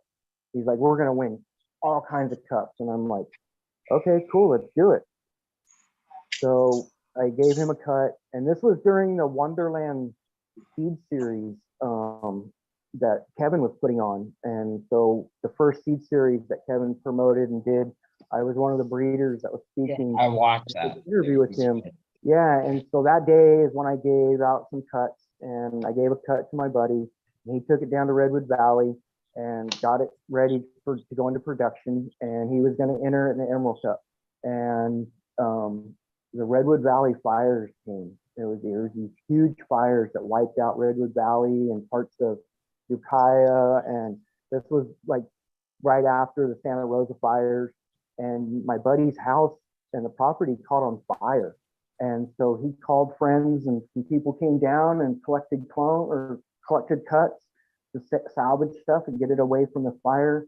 And during the process of things being moved around, the cut got out, and some other people got a hold of it, and they took it kind of as their own. And then another dude got a hold of the cut, and he entered it in the Emerald Cup and won. And so it got away from us. And so I was kind of a little butthurt, and I decided not to let clones out. I was only going to sell seeds, and I wanted to flood the market with Chili Verde seeds so that the cut, I didn't want it to be an elite only cut that people were making thousands of dollars off of, and I wasn't. So I just put seed stock out, and that's how I've kind of always kept it. I've only released a few of my own personal clones, and that was just recently. But the thing with the Chili Verde is, you've got to have your A game on when you grow it. It'll definitely let you know if you have any problems, or if you're not treating it the way it wants to be treated. It can be finicky.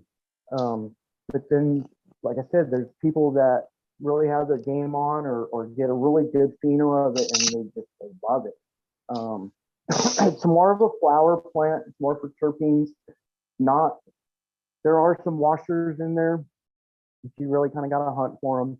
But as far as like a regular flower, it's really potent. I shouldn't say it's potent as far as THC. It usually runs like 19 to 21%. But the terpene profiles that are in it are really loud. It's really tasty. It's got some amazing colors. So you'll get these purples and greens with these bright red hairs that overpower the purples, and it's really nice. But commercially speaking, it can be finicky. Like, you have to have the right cut for a commercial line, and really know how to run it. So yeah, it's been back and forth with, like, I get people that constantly send me videos where they're just crushing it, and they're like, "This is our favorite strain." And then I get some hobby growers. Sometimes they're like, "Man, I had a lot of problems with it." I'm like, "Well, I don't know what to say." It is what it is. But that's part of being a breeder, I guess. So. How long does it normally take to finish? Is it quick? Is it something that's like a? No, it's a little bit longer of a run. So you're looking at a good solid 9 weeks usually. Some of the more sativa sides will go a little bit longer, into 10 weeks. The cuts that I normally, like the 36, or the ones that I breed for, I've been trying to shorten it down. So I've been looking at like 8 weeks, and they still turn out really good. But I'm also one of the kind of people who, I have a philosophy that I like to tend to harvest a little bit earlier rather than later.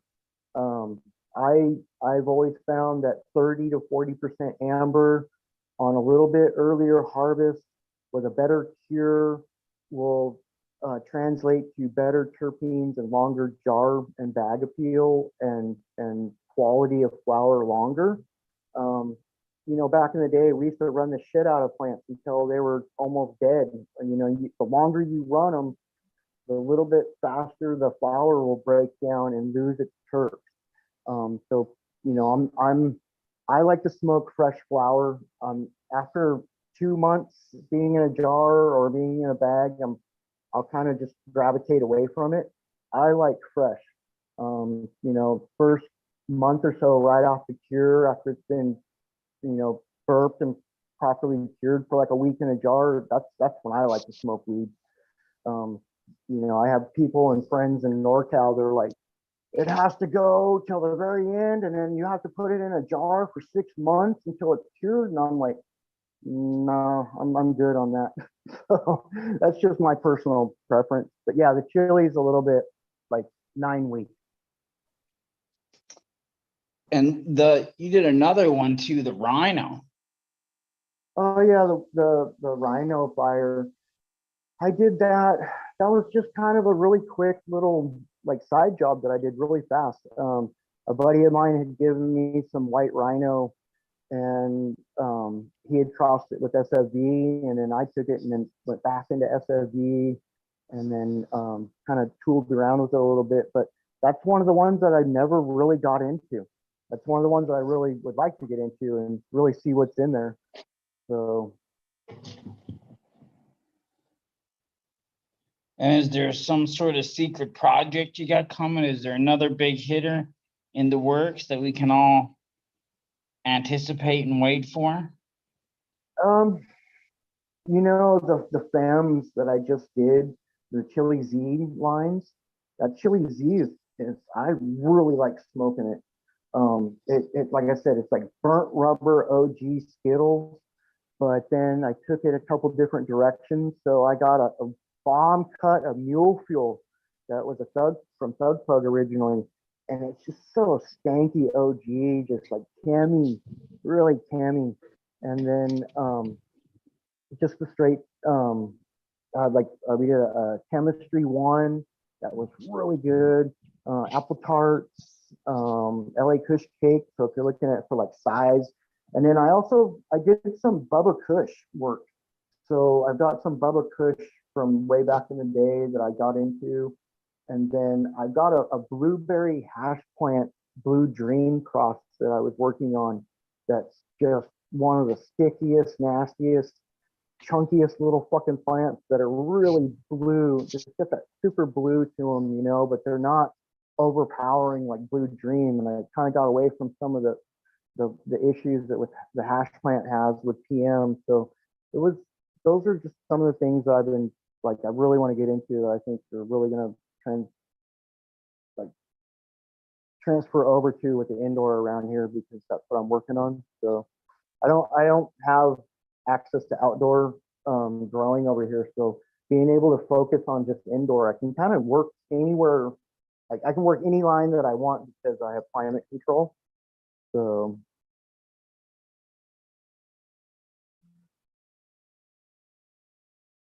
You'll definitely be able to grow a lot of those indica cultivars that we can not grow at all in the greenhouses. yeah, you know, I did a bunch of work with some Master Kush a few years, well, God, quite a few years back. So my diamond lines, I did a Master Kush Triple OG that came originally from Dice Grow over at HSO. And that Master Kush Triple OG was like 2014 High Times overall best like hybrid cultivar for the year for all their awards, which doesn't really mean a lot, but it was bomb. And I took that and I got some regular stock seeds from them, and I worked that line into a bunch of different stuff. And I've got like a black line reserve that I had gotten some black line reserve seeds from a buddy that got it from Jackson. And I went through and hunted out the bomb. It was a Chem D, like it was a Chem Special Reserve Pheno. It was very little black lime in it, but still had that limey overtone. And I hit that Master Kush Triple OG to that, which is my black diamond. And that one is just such an easy grower, and it just produces such bomb indica bomb, like got lime, but it's OG, but it's got this like Afghani hash smell to it. And then the Diamond Master, which is Diamond OG, Master Kush Triple OG, that's probably my favorite plant to smoke. And it's like one of the easiest plants to grow. You don't need to trellis it. It produces great frosty nugs, almost similar to like a Girl Scout cookie, but more rounded and way frostier with like some purple overtones to it. And like a pound of Diamond Master looks like a quarter pound. So it doesn't take up a lot of weight. It's easy to like super easy to trim. And then I brought some stuff from my buddy Matt Riot that I want to get into. And then I've got some stuff from NorCal, just from different various growers that have produced some really good stuff. And so yeah, like stop me if I just keep rambling on. No, we're happy to hear about your different work and all the different stuff you're dropping for us. Yeah. So anyways, yeah, I think that the Skittles crosses will probably be some of the stuff I get into right off the bat with the Master Kush Triple OG crosses. And then obviously I've got a ton of chili verde work that I've worked over the years that I kind of want to get into. I did some F5s to like a wedding crasher, and then I did do like a Sweeties and a Josh D. And I've got some Josh D crossers too. Like I did Sweeties to Josh D. I was running that before I left Southern Humboldt earlier this year, and I was getting some really good results. Everybody really liked the flower on that. We were getting really good returns on the rosin with it. And then I did some peanut butter work too that I'm going to get back into. So I had a really good cut of peanut butter breath from my buddy Wyatt Church 710, and that peanut butter was just such a, like, I really liked growing it. It produced the kind of flower that I like to smoke.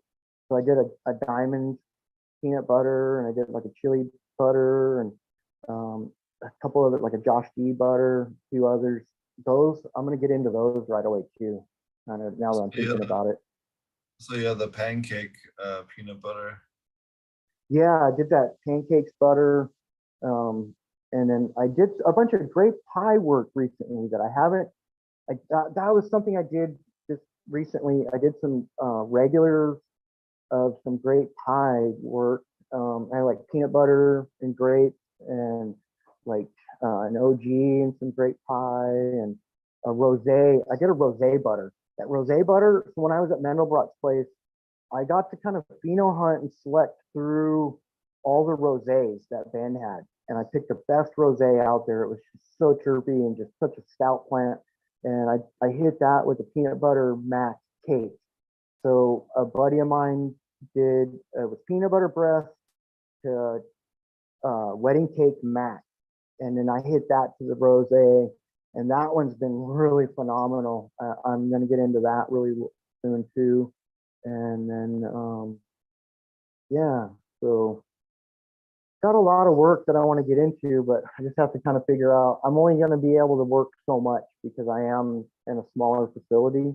So I won't be popping hundreds of strains. I'll probably just do like 20 to start with. And then hopefully by March, we'll be able to let some clone stock out. So.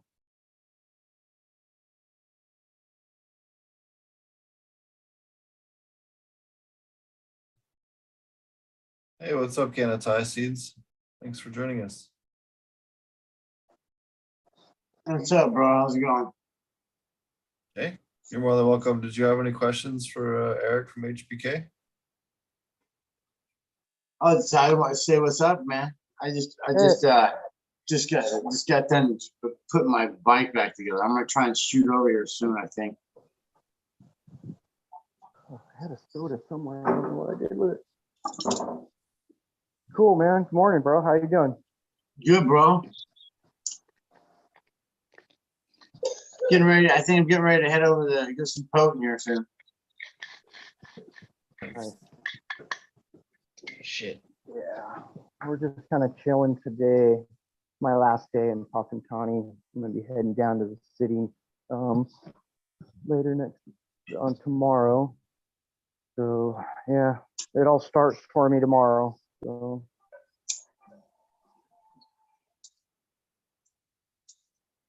it'll be fun. I know once I get my I should have in another 2 or 3 weeks I'll have my long-term work permits and stuff in hand, and then I figured I'll open a bank account, and then I'll get I was already looking at different places nearby, so I can get a couple of nice places for $2,000 or $2,500 baht a month. So it's not like $35 just for US people. I'm looking at like 20 to 25,000 baht a month right now. Yeah, but you're in Bangkok, so it's a little different. Yeah. Well, and I'm trying to find a dog friendly place too, so that's really upping the price. And so yeah, because I want to import my dogs in the next month because my friends are watching them in the States right now. So we're trying to figure that out too. If anybody has any suggestions about how or if they brought their dogs over, I'm looking at hiring a service. So Yeah, that's how you do it. That's Okay. how you do it. It's a pain in the ass. It's a little bit expensive, but you pay one of those services, and then your dog will be like well cared for, and there's like a human with them the whole time, and not just like shipped in a crate in a box and in the mail. Like, Okay. It's a much better way to go about it than trying to do it through the airlines. 'Cause if you do it through the airlines, you have to crate them, and then I have 2 wolf dogs, so like that's like $700-800 in crates. So just to get the crates for that, so it's a pain in the ass. Whereas otherwise, you know, having them on a leash and having someone that they can. It costed me the same to bring my Rottweiler over. She was 95 pounds. She was small, Roddy. But it was the same price as a ticket for a person, man. Same, if I remember right. Oh, Yep. wow. But I paid this guy to do everything, basically to get her in the crate and deal with the people at the airport, so I didn't have to deal with none of that shit, the paperwork and all that. He did it all, and then then I just saw her on when I got to Bangkok. They had her in this one area where you go your animals. It makes Okay. they have to be microchipped if you're bringing them into the country. They Yeah, have you to. got to microchip them. You got to get the shots. You know, All like the shots. parvo and rabies, and you know they'll tell you. You Yeah, say you're bringing yeah. your dog to Thailand, they'll tell you exactly what you got to hook them up with. Yeah. And then when See, you bring I- them back, that's when it's a pain in the ass. So if you ever go back to the States, there's like a quarantine thing. Yeah, don't do. I mean, that's the thing. If you bring your dog here, I wouldn't bring it back because you're not going to see your dog for like 6 months. Oh, Minimum. really? Yeah, dude. Well, I don't Oh. know. I don't know about California. It might be maybe 2 months or something, but I know like Hawaii is up to 6 months to a year in Hawaii because they're sticklers there. My homeboy sent his German Shepherd from California to Hawaii. Dude, her name was Rosie. They didn't see her for like 8 months before they got their dog out. They could go And it's visit. great I know. to house them. Yeah, and you Like, got to pay for it. Yeah, you got to pay for the food, everything. I know Oklahoma was 30 days, if memory serves. 30 days. Yeah, so 35 days. Cali's probably same. Maybe not that bad. Yeah. I mean, you're from Cali. Are you from No, Cali, bro? Well, I've lived in Cali for over 5 years, so I know. Well, no, I know mean, all the different- HBK, because I hear him talking about Santa Rosa fires. I mean, I was born and raised in Santa Rosa. Santa Rosa is my hometown.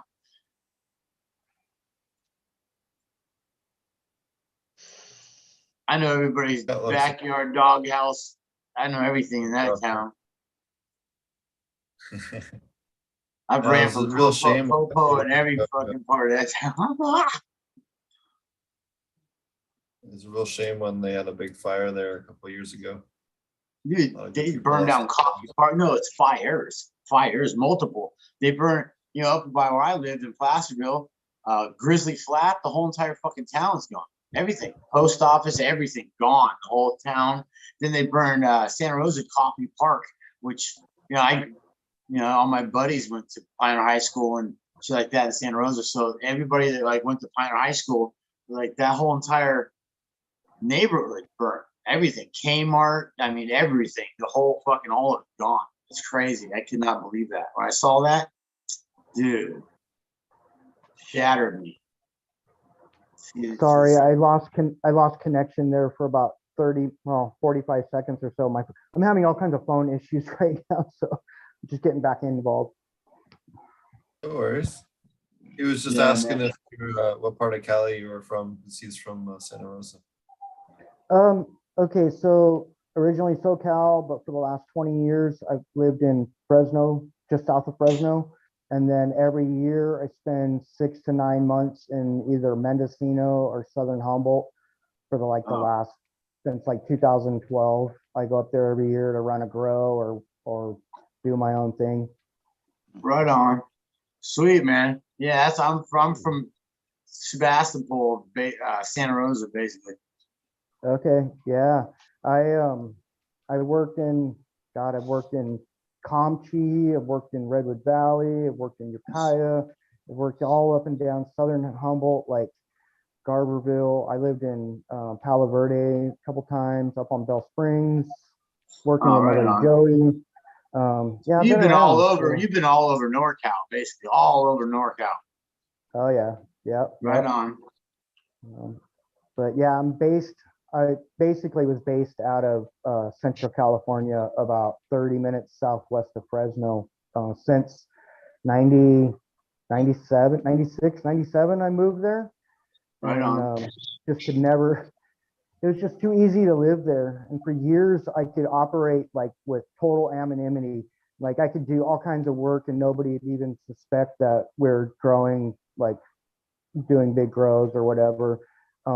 There was such a big competition level in Southern Humboldt or Mendo as a breeder or as a grower that, you know, being in SoCal, I could just kind of do what I wanted. And stay away Anywhere from north of the everybody. gate, anywhere north of the gate, off the 101, off the 80, off anywhere, it's all comp. When you get north of the gate, it's just like everyone is weed smart, you know, educated. Yeah, yeah. There was like constantly having to deal with law enforcement up there or people rippers or just dealing with the competition of just other Law growers and enforcement, people bro. making seeds. Law enforcement Yeah. kills it. You got too much law enforcement. Sonoma Yeah. County is a joke. It's probably one of the worst. I mean, it's stupid, Yeah. really. They got way It's- too many cops. It's way different now in the last 2 years since regulations have hit. Law enforcement's fired. Okay, camp is now fired back up. Camp is huge now. Has more money and more resources and more funding than camp has ever had in its history. So Great. there's helicopters flying everywhere right now, up and down the state. So any county that gets, say they want to do cannabis retail sales or growing, all that revenue automatically goes for regulation. So all the law enforcement's fired back up. They're busting grows every single day. They're looking for all the black market people. They're harassing the fuck out of all the licensed people that are under 10,000 square feet or even like 20,000 square feet. Like in Southern Humboldt, they're constantly getting like armed inspections coming in and just creating all kinds of problems. And so it's like it was back in the 90s in California again, where if you're a black market grower, you got to watch your ass again. If there's no more, like they've shut so many people down, like on a daily basis there, it's not like it was. And so, yeah, a lot of people are either suffering because they're not making any money because the price of pounds are down to a couple $100 or less than $100. So nobody's making money. And then all the vertically integrated big companies are just crushing everybody and crushing each other. So you have these guys that are, you know, they've got anywhere from 20 to 100 acres under cultivation right now. They've got 10 dispensaries, their own delivery service. And then what they're doing is they're going to the other dispensaries and purchasing shelf space, but then not putting anything on the shelf or not letting anybody else put anything else on the shelf. And so they're literally trying to like drive everybody out of business. And it's just, Yeah, it's I heard giant the cops. I heard the cops. If your weed is not in California, if your weed is not inside a dispensary legit bag, they'll take your fucking weed. Yeah, so they look for tags and they're looking to make sure that it's all going to the proper channels. But the thing is all the proper channels, like all the distros, all the clubs, all the vertically integrated people, all the farms, everything's still being moved black market. But then they'll sit back and then they'll like call the cops on you because you're a black market grower. But then they're still selling fucking pounds that are going to New York, you know, and it's like, Well, the thing is everybody still knows, and it'll never die. The black market's gonna stay strong because all the best weed is on the black market. It's always the best weed is on the black market. It never goes to the fucking clubs. Yeah, yeah, Just that's the legit. logistics of from it going from the garden to a dispensary, you're looking at 4 to 9 months. And like HBK said, by that time, he's not even interested in it anymore.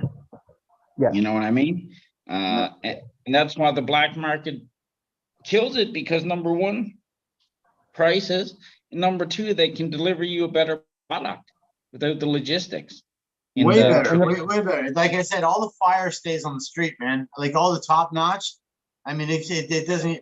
I mean, most of the fire is already it's already sold before it's cut. I mean, that on the market. So, but like I said, I mean, all the weird thing is right now, the only people making money realistically on the black market in California are either people moving high quality or producing high quality extracts or extremely high quality indoor. Right now, even Yeah, high exactly. quality, I'm gonna say out. They're out of state, man. They make a ton out of state still. You know. yeah, well, even in state, the prices are coming back up in state for those two products. Like even the highest quality outdoor or the highest quality greenhouse is still not really moving or not moving at a high enough price to really make it worth your while unless you're doing acreage. I see a ton of friends right now that are like 10,000 to 20,000 square feet.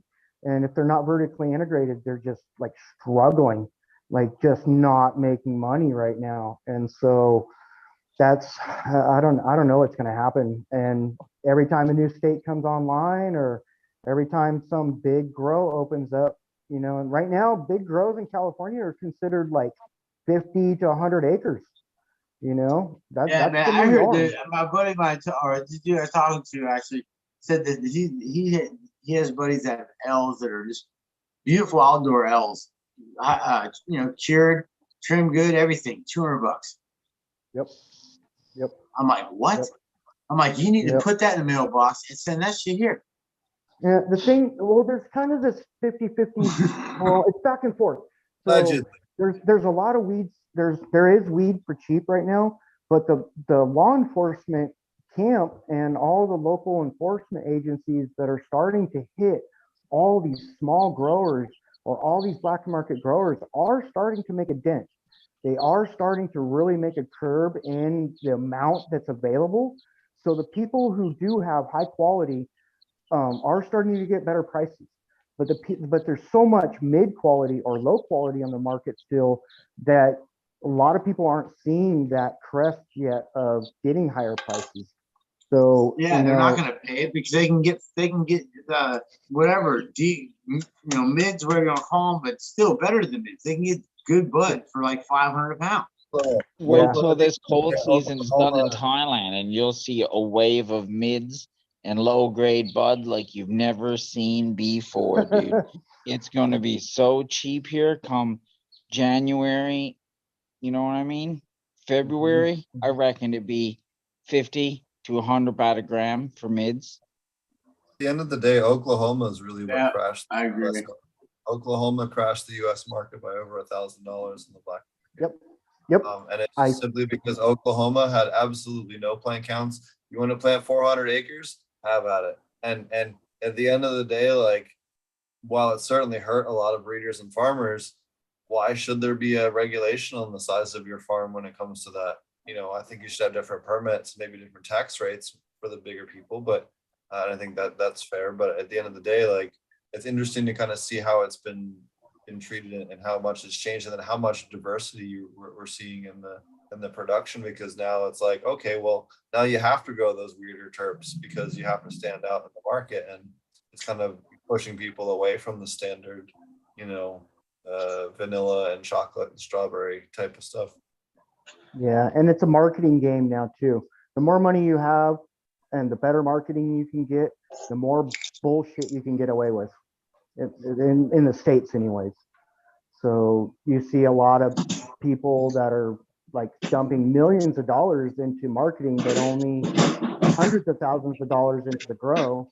And they're getting away with producing mids and getting it on the market. And the general consumer doesn't understand the difference. You know, they don't follow all of us and they don't follow what's going on. They just walk into a shop and they see something they recognize from an ad or on TV and they're like, yep, I'll take that. And that's like the US Walmart mentality, so unfortunately. Whatever song they're rapping about today, I'll take it. Hey, Potent. Yeah. Hey, Potent. Yeah. Hey, man, you want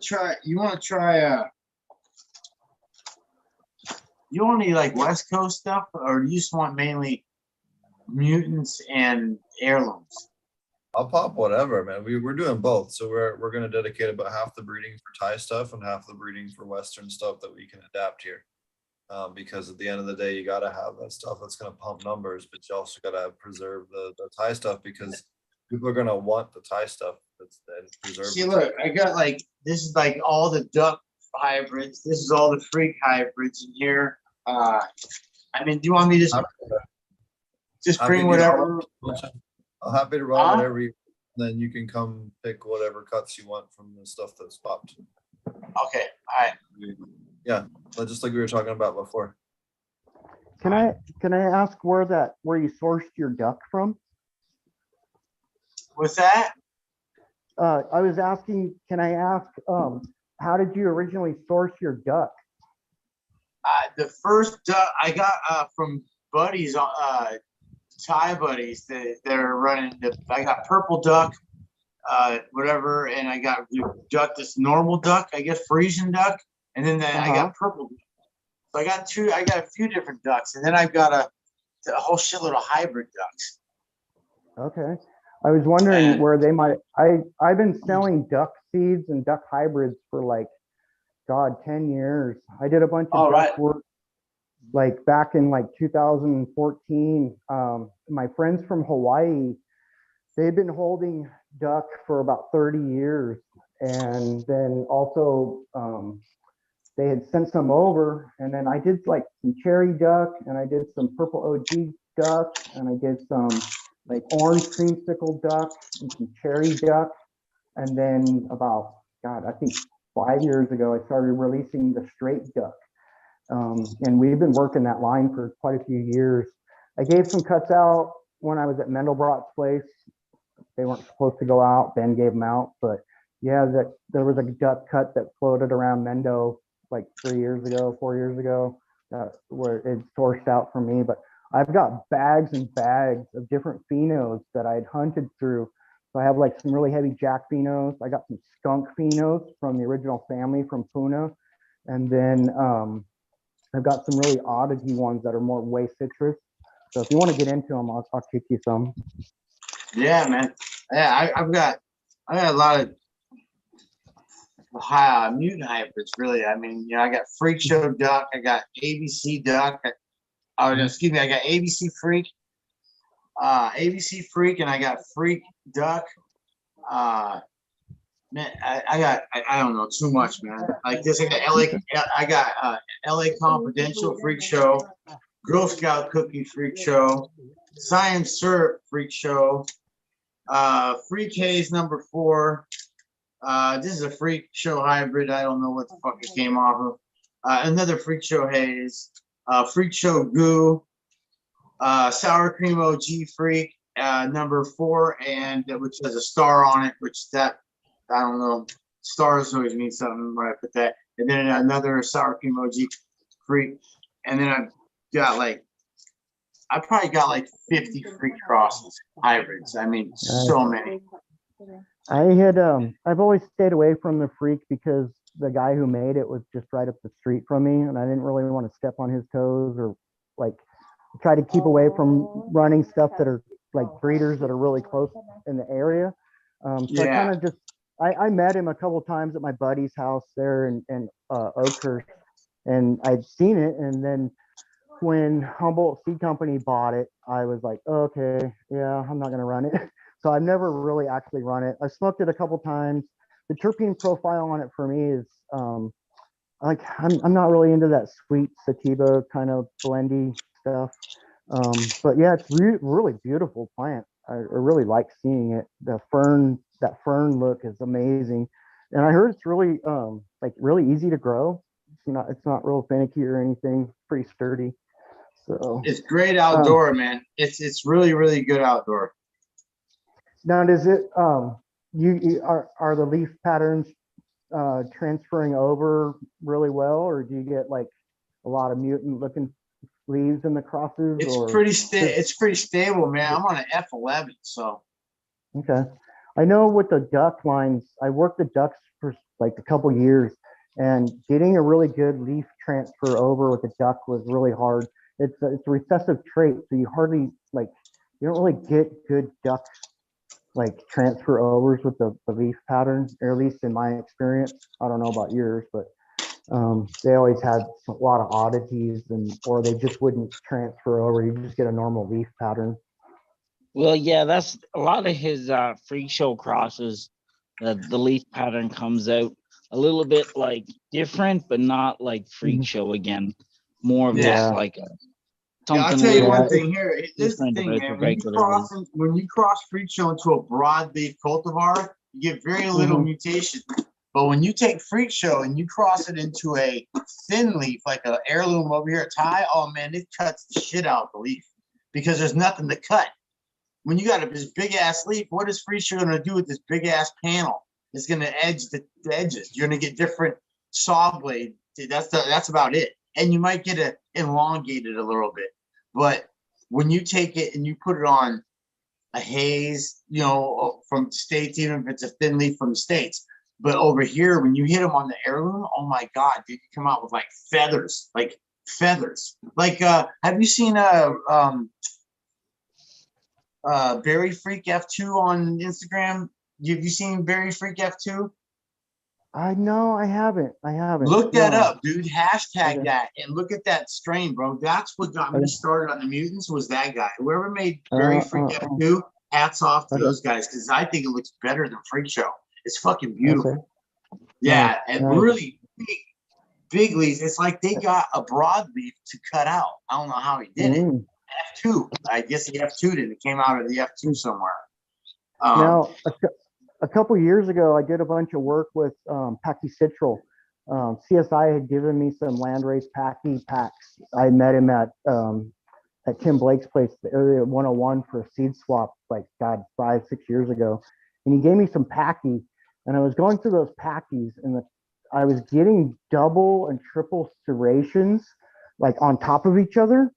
Yeah. And I did get those to transfer over into some of the work that I did. So I have a blackberry lemonade, which is Lemon Larry OG to the pack to a Pachy. Excuse me, not the blackberry lemonade. I've got a lemon Larry to straight Pachy that I never let out.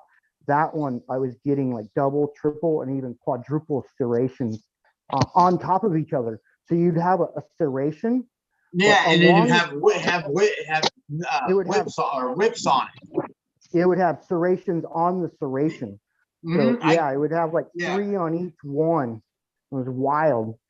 And so that's how Race Freak came out. Race Freak, when I crossed the freak show with this banana pineapple heirloom that smelled like banana and pineapples, it got that. It got double and some triple whips. I got photos of it, man, because I was like, man, telling my buddy up here that was running it for me, 30 clicks up here.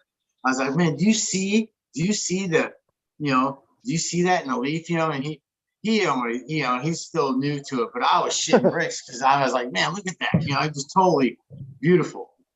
Nice.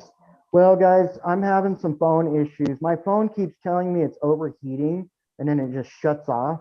And then my other phone ran out of battery. So I'm gonna have to call it good for the day and let this thing cool off before it like actually dies, guys, and like doesn't come back on.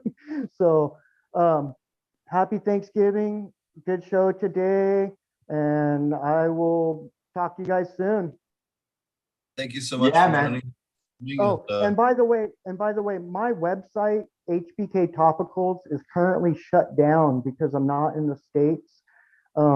If you reach out to me and you need some creams, hit me up. I've got a guy in the United States that I left a bunch of CBD creams and bombs with. He can take care of you. And then in maybe a month or two, I'll be able to get some creams out here. But the website is currently, it's there, but it's not taking orders. And so I just want to let everybody know that. All right, guys. Thank you much. Peace Right on, out. bro. Happy Thanksgiving and enjoy the rest of your day and your weekend. Kapkan ka. All right. Right peace, on. guys. Cup. All right, bro. Peace. Word out. Really great to have him on, and certainly someone that we wanted to have on for quite a while. And then now that he's in Thailand, it's a little easier to coordinate. And then when I was trying to figure out who to have on for Thanksgiving, kind of realized it needed to be a Thai person because it's Black Friday here, and it's a little less conflictual. So I hope everyone is having a good holiday. Yes, yesterday? Yeah, last night actually. While it was morning in Pennsylvania, I had my dinner and breakfast with my dad. So had Thanksgiving with my pops on Zoom. So That's cool. you want to show us your garden there? Looks like you're in their plan. No, not really, but I'm just stripping away some of the inner dead leaf stuff. But I guess I can come out and show. But what I'm doing isn't really beautiful or entertaining. Shit. There we go. Necessary though. Necessary. Necessary. Often delayed. It's The getting big stoner now. way. What can I say? That's like 12 foot. We're snowballing. It's starting to smell really good every time I like go out somewhere and come back home. You can literally smell the house as you get closer to it. It's getting pretty nice. Yeah, wait till the 30 days from now. Yeah. It's yeah, but just trying to stay on top of everything. Like I said before, the rain has been kind of fucking shit up big time. But what I'm really excited about are these seeds I just made during that smoke show. If you guys remember that pollination I did.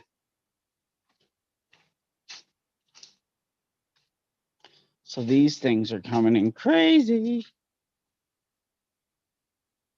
Oh yeah, yeah, look at that.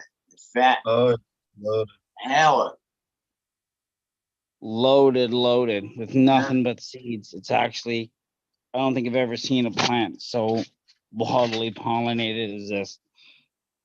Yeah, that bubble gum you guys had in the back with 3 males got pretty fucking knocked. And show that. Can you do a close up and just kind of show like what it is you're talking about for people that don't understand? You can see all Yeah, those. they're all swell. They're all, and it's loaded. The whole, I mean, that's knocked. I love to see it. Yeah. And like right down the stem too, like starting here. And my pollination method was extremely effective. Yeah, that's what happens when you sit there and smack the male over top of the plant. All on the inside. Like I don't think there's one part of the flower. Oh God, it smells great. It hasn't been hit. See the frost and everything's coming in. So they're gonna be beautiful. And these zombies, this one wasn't hit as hard, but man, these things are frosty as fuck. If you can see it, the seeds almost look white covered in frost. Yeah, I'm gonna want an 1/8 off every plant. 3.5. Yeah, so I want 3.5 you can see off every plant. the nugs are getting pretty big.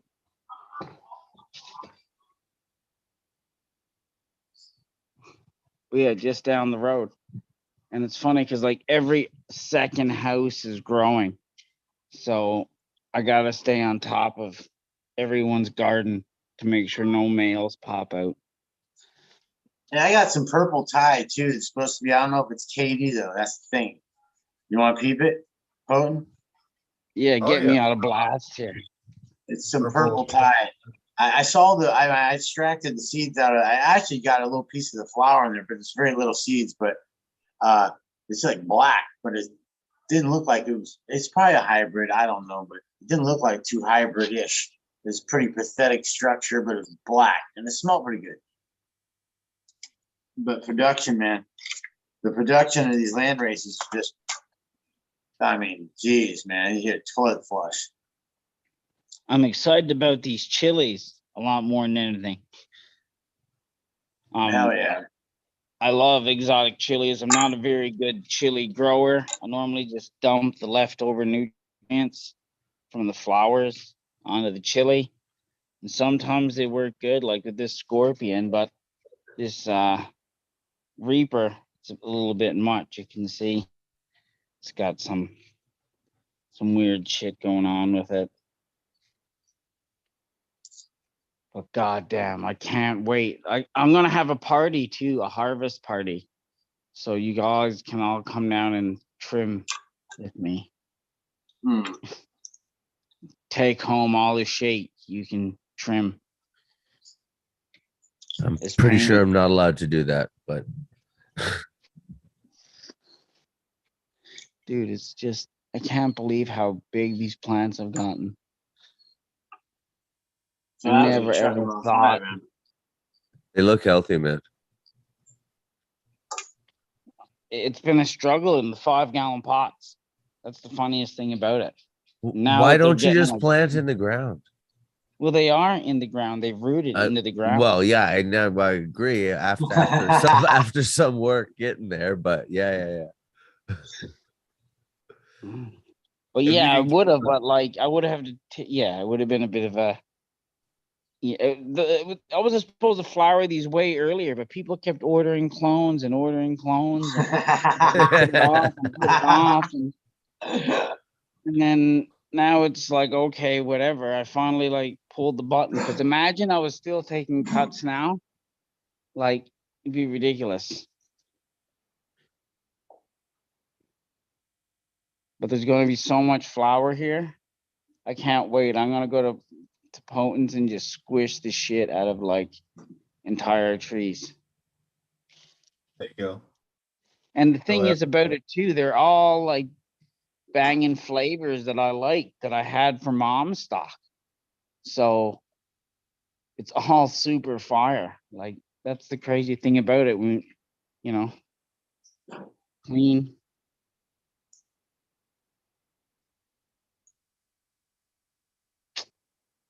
Down the walkway, but I need to get like support.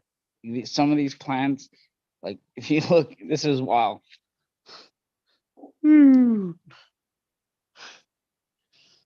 Once I get some weight on it, that's not going to sustain like that.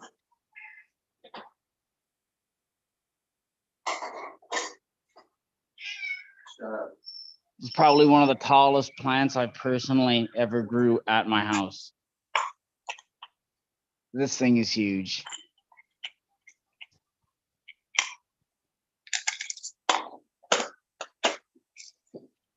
Got some big ones, tall ones.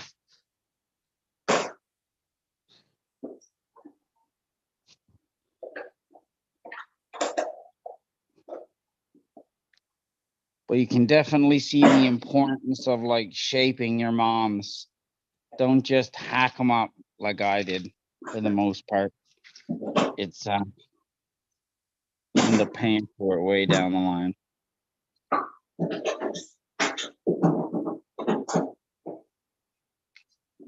Look really nice. It's interesting with the 3 fingers. What's that cultivar? That's the Avatars times Semenchus times Wilson from Masonic. I made the infamous is the male of this on Dosido. Nice. Yeah. Coming in super frosty. Smells great. Only issue was I did have one of the plants go herm. So I'm not sure how that's going to contribute to the genetics and the seeds.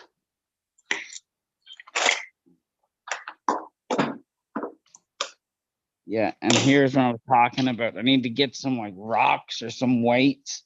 Look, this thing is literally off the ground, tipping. Uh-huh.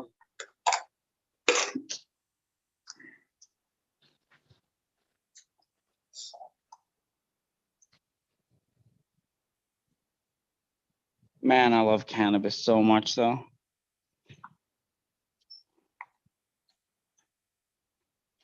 Especially when it comes to like flowering. Like deep inside, if I didn't get to smoke any of this, and all I got to do was look at it like flower and get big and chunky and smell it, I'd still be happy with that. If there was no smoking in the end.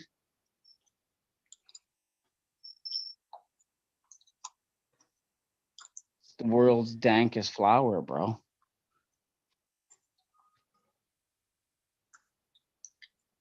Fucking caterpillar, motherfuckers. What type of caterpillars do you have out here? Do you have I know you have the hornworms because I've seen them, the tomato hornworms. Oh man, everything. I've seen all sorts of shapes and colors. I seen monarch butterflies the other day. Hey, did you get? Did I bring this to you? Potent, did you get the FOD times OG? I don't know if you got this. No. That's the pet land up there where M was working, and no And recreational rosin, he was up there too. We gotta. recreational rosin. All right.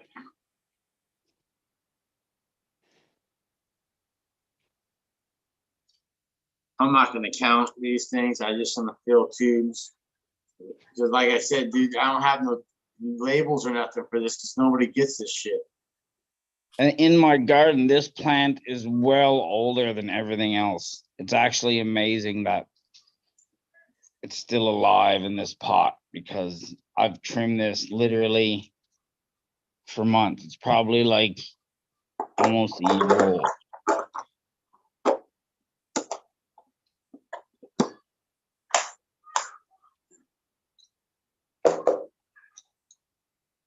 You want me to bring more freaky bastards to see if you get any more phenos out of that, or? I would, yeah, I mean, I would love to if you're offering. Okay, I'll bring like 100 of them. All right, because I got this is what I got. This is all I have off the freaky bastards. These, I mean, they're all. Don't give me all you have. Don't give me all you have. Like, make sure you save some. Say again. So don't give me it all. Just save, save some. But Well, I mean, well, yeah. I mean, I want you to try and see what I saw. I want you to get that weird shit because it's in there. I mean, so the more you do, the better chances. I don't know. I want to give you some of this Hindu OG too. The Hindu OG is throwing a lot of duck feet kind of vibes and some really bizarre leaf structure. I think you'll like for the mutants. All right. Well, let me see here. Dude, I got my kid this like watch. This is a cell phone pretty much. And I've been getting the weirdest SMSs, like text from her, like I've ever seen in my life, dude. It's hilarious, but God love her, dude. She's funny. But that's a cool watch, bro. I tell you, if you're a parent and your kid's like 9 or whatever, 10, like don't get him a phone. Get him these watches, bro, because you can like watch your kid and shit. It can literally like turn it on now and like listen to like what's going on around her, turn the camera on. There's 2 cameras too, like one on the face of the watch and one on like the arm. So I can literally like points up at her if she's like walking and shit. Yeah, weird messages. I'm getting like send a photo of the dog taking a seat. I'm just like, what?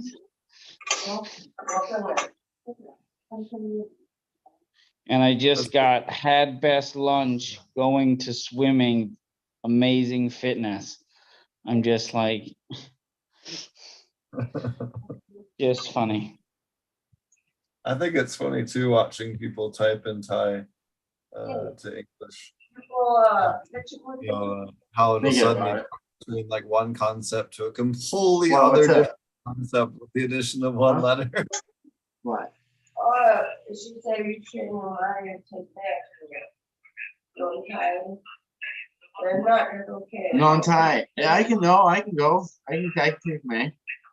So we definitely want to have his wife on for an episode and have her talk to us. I can take May. Whenever May's ready to go, I don't have to go today. Sorry about that. I'm gonna mute Ty there for a second, or can I Ty for a second. But we'd love to have his wife on sometime and talk to us about all the knowledge and plant tea knowledge that she has.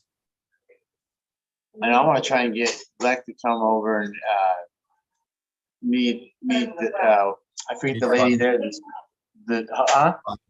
Fly. Yeah, I'd like to go over and chop it up with her. It'd be kind of cool, you know? Yeah.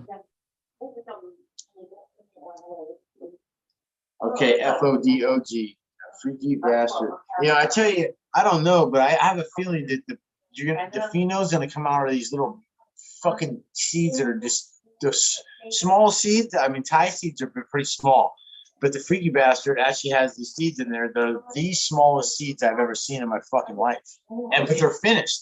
They're fully done, but they're the size of a fucking ballpoint pin almost. They're fucking small.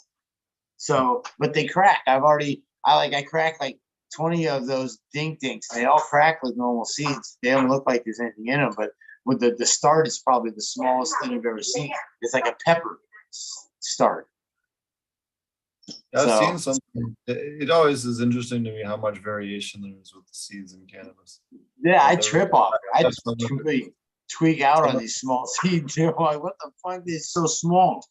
So I'm Some of gonna the watch. I'll get them out right now, and put like one of those up to one of those Thai seeds. I'm saying from the Buddha temple. Those things are like fucking. Put an ABC dinky up to that thing and be like a joke. It is. It's funny.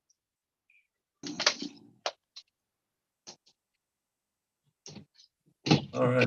Well, I think we'll start to wind down the show. I have to get off of here soon to start wrangling the farm a little bit more. We're a little bit shorter staffed than normal with this week, the conference down in Bangkok, and the holiday and everything else.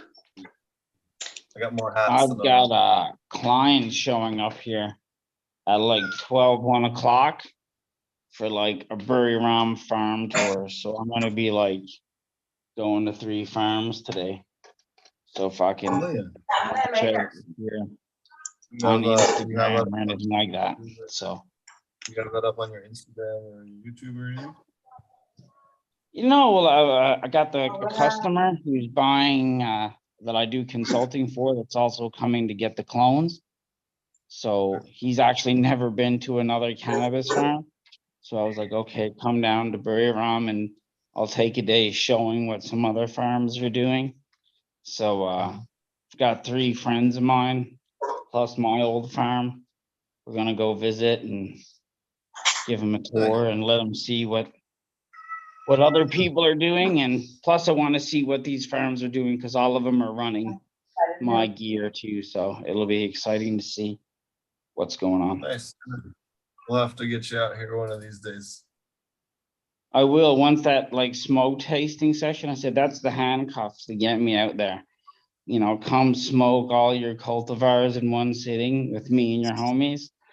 It's a hard thing to say no to, even on the most difficult of situations to escape. It'll be dope because my birthday is in March and everything will be dried and cured by that. I figure we'll have everything start cloning up everything here in the beginning of next week. And then we'll rooting time and then put everything immediately into flower. So March should be the time everything's nice and cured enough to smoke at least. Might not be completely finished, but it'll be enough to get a good idea.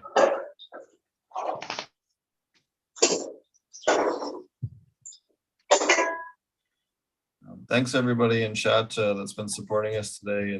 I'm shocked at how many people we've had on this episode. We've been having 50 to 60 people episode. So shout out to everyone supporting the show.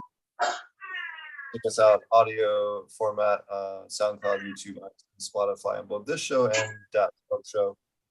This whole panel is also on Dat Smoke Show as well. So be sure to check that out. Yeah, man. How do people find you there, Kanatai? You can find us over Instagram, Kanatai_Juke, Juke, and also YouTube channel we got now, Kanatai Seeds as well.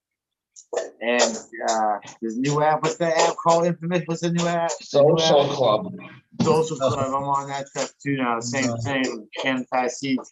Where you at, Wes? Yo, you can find me on Instagram.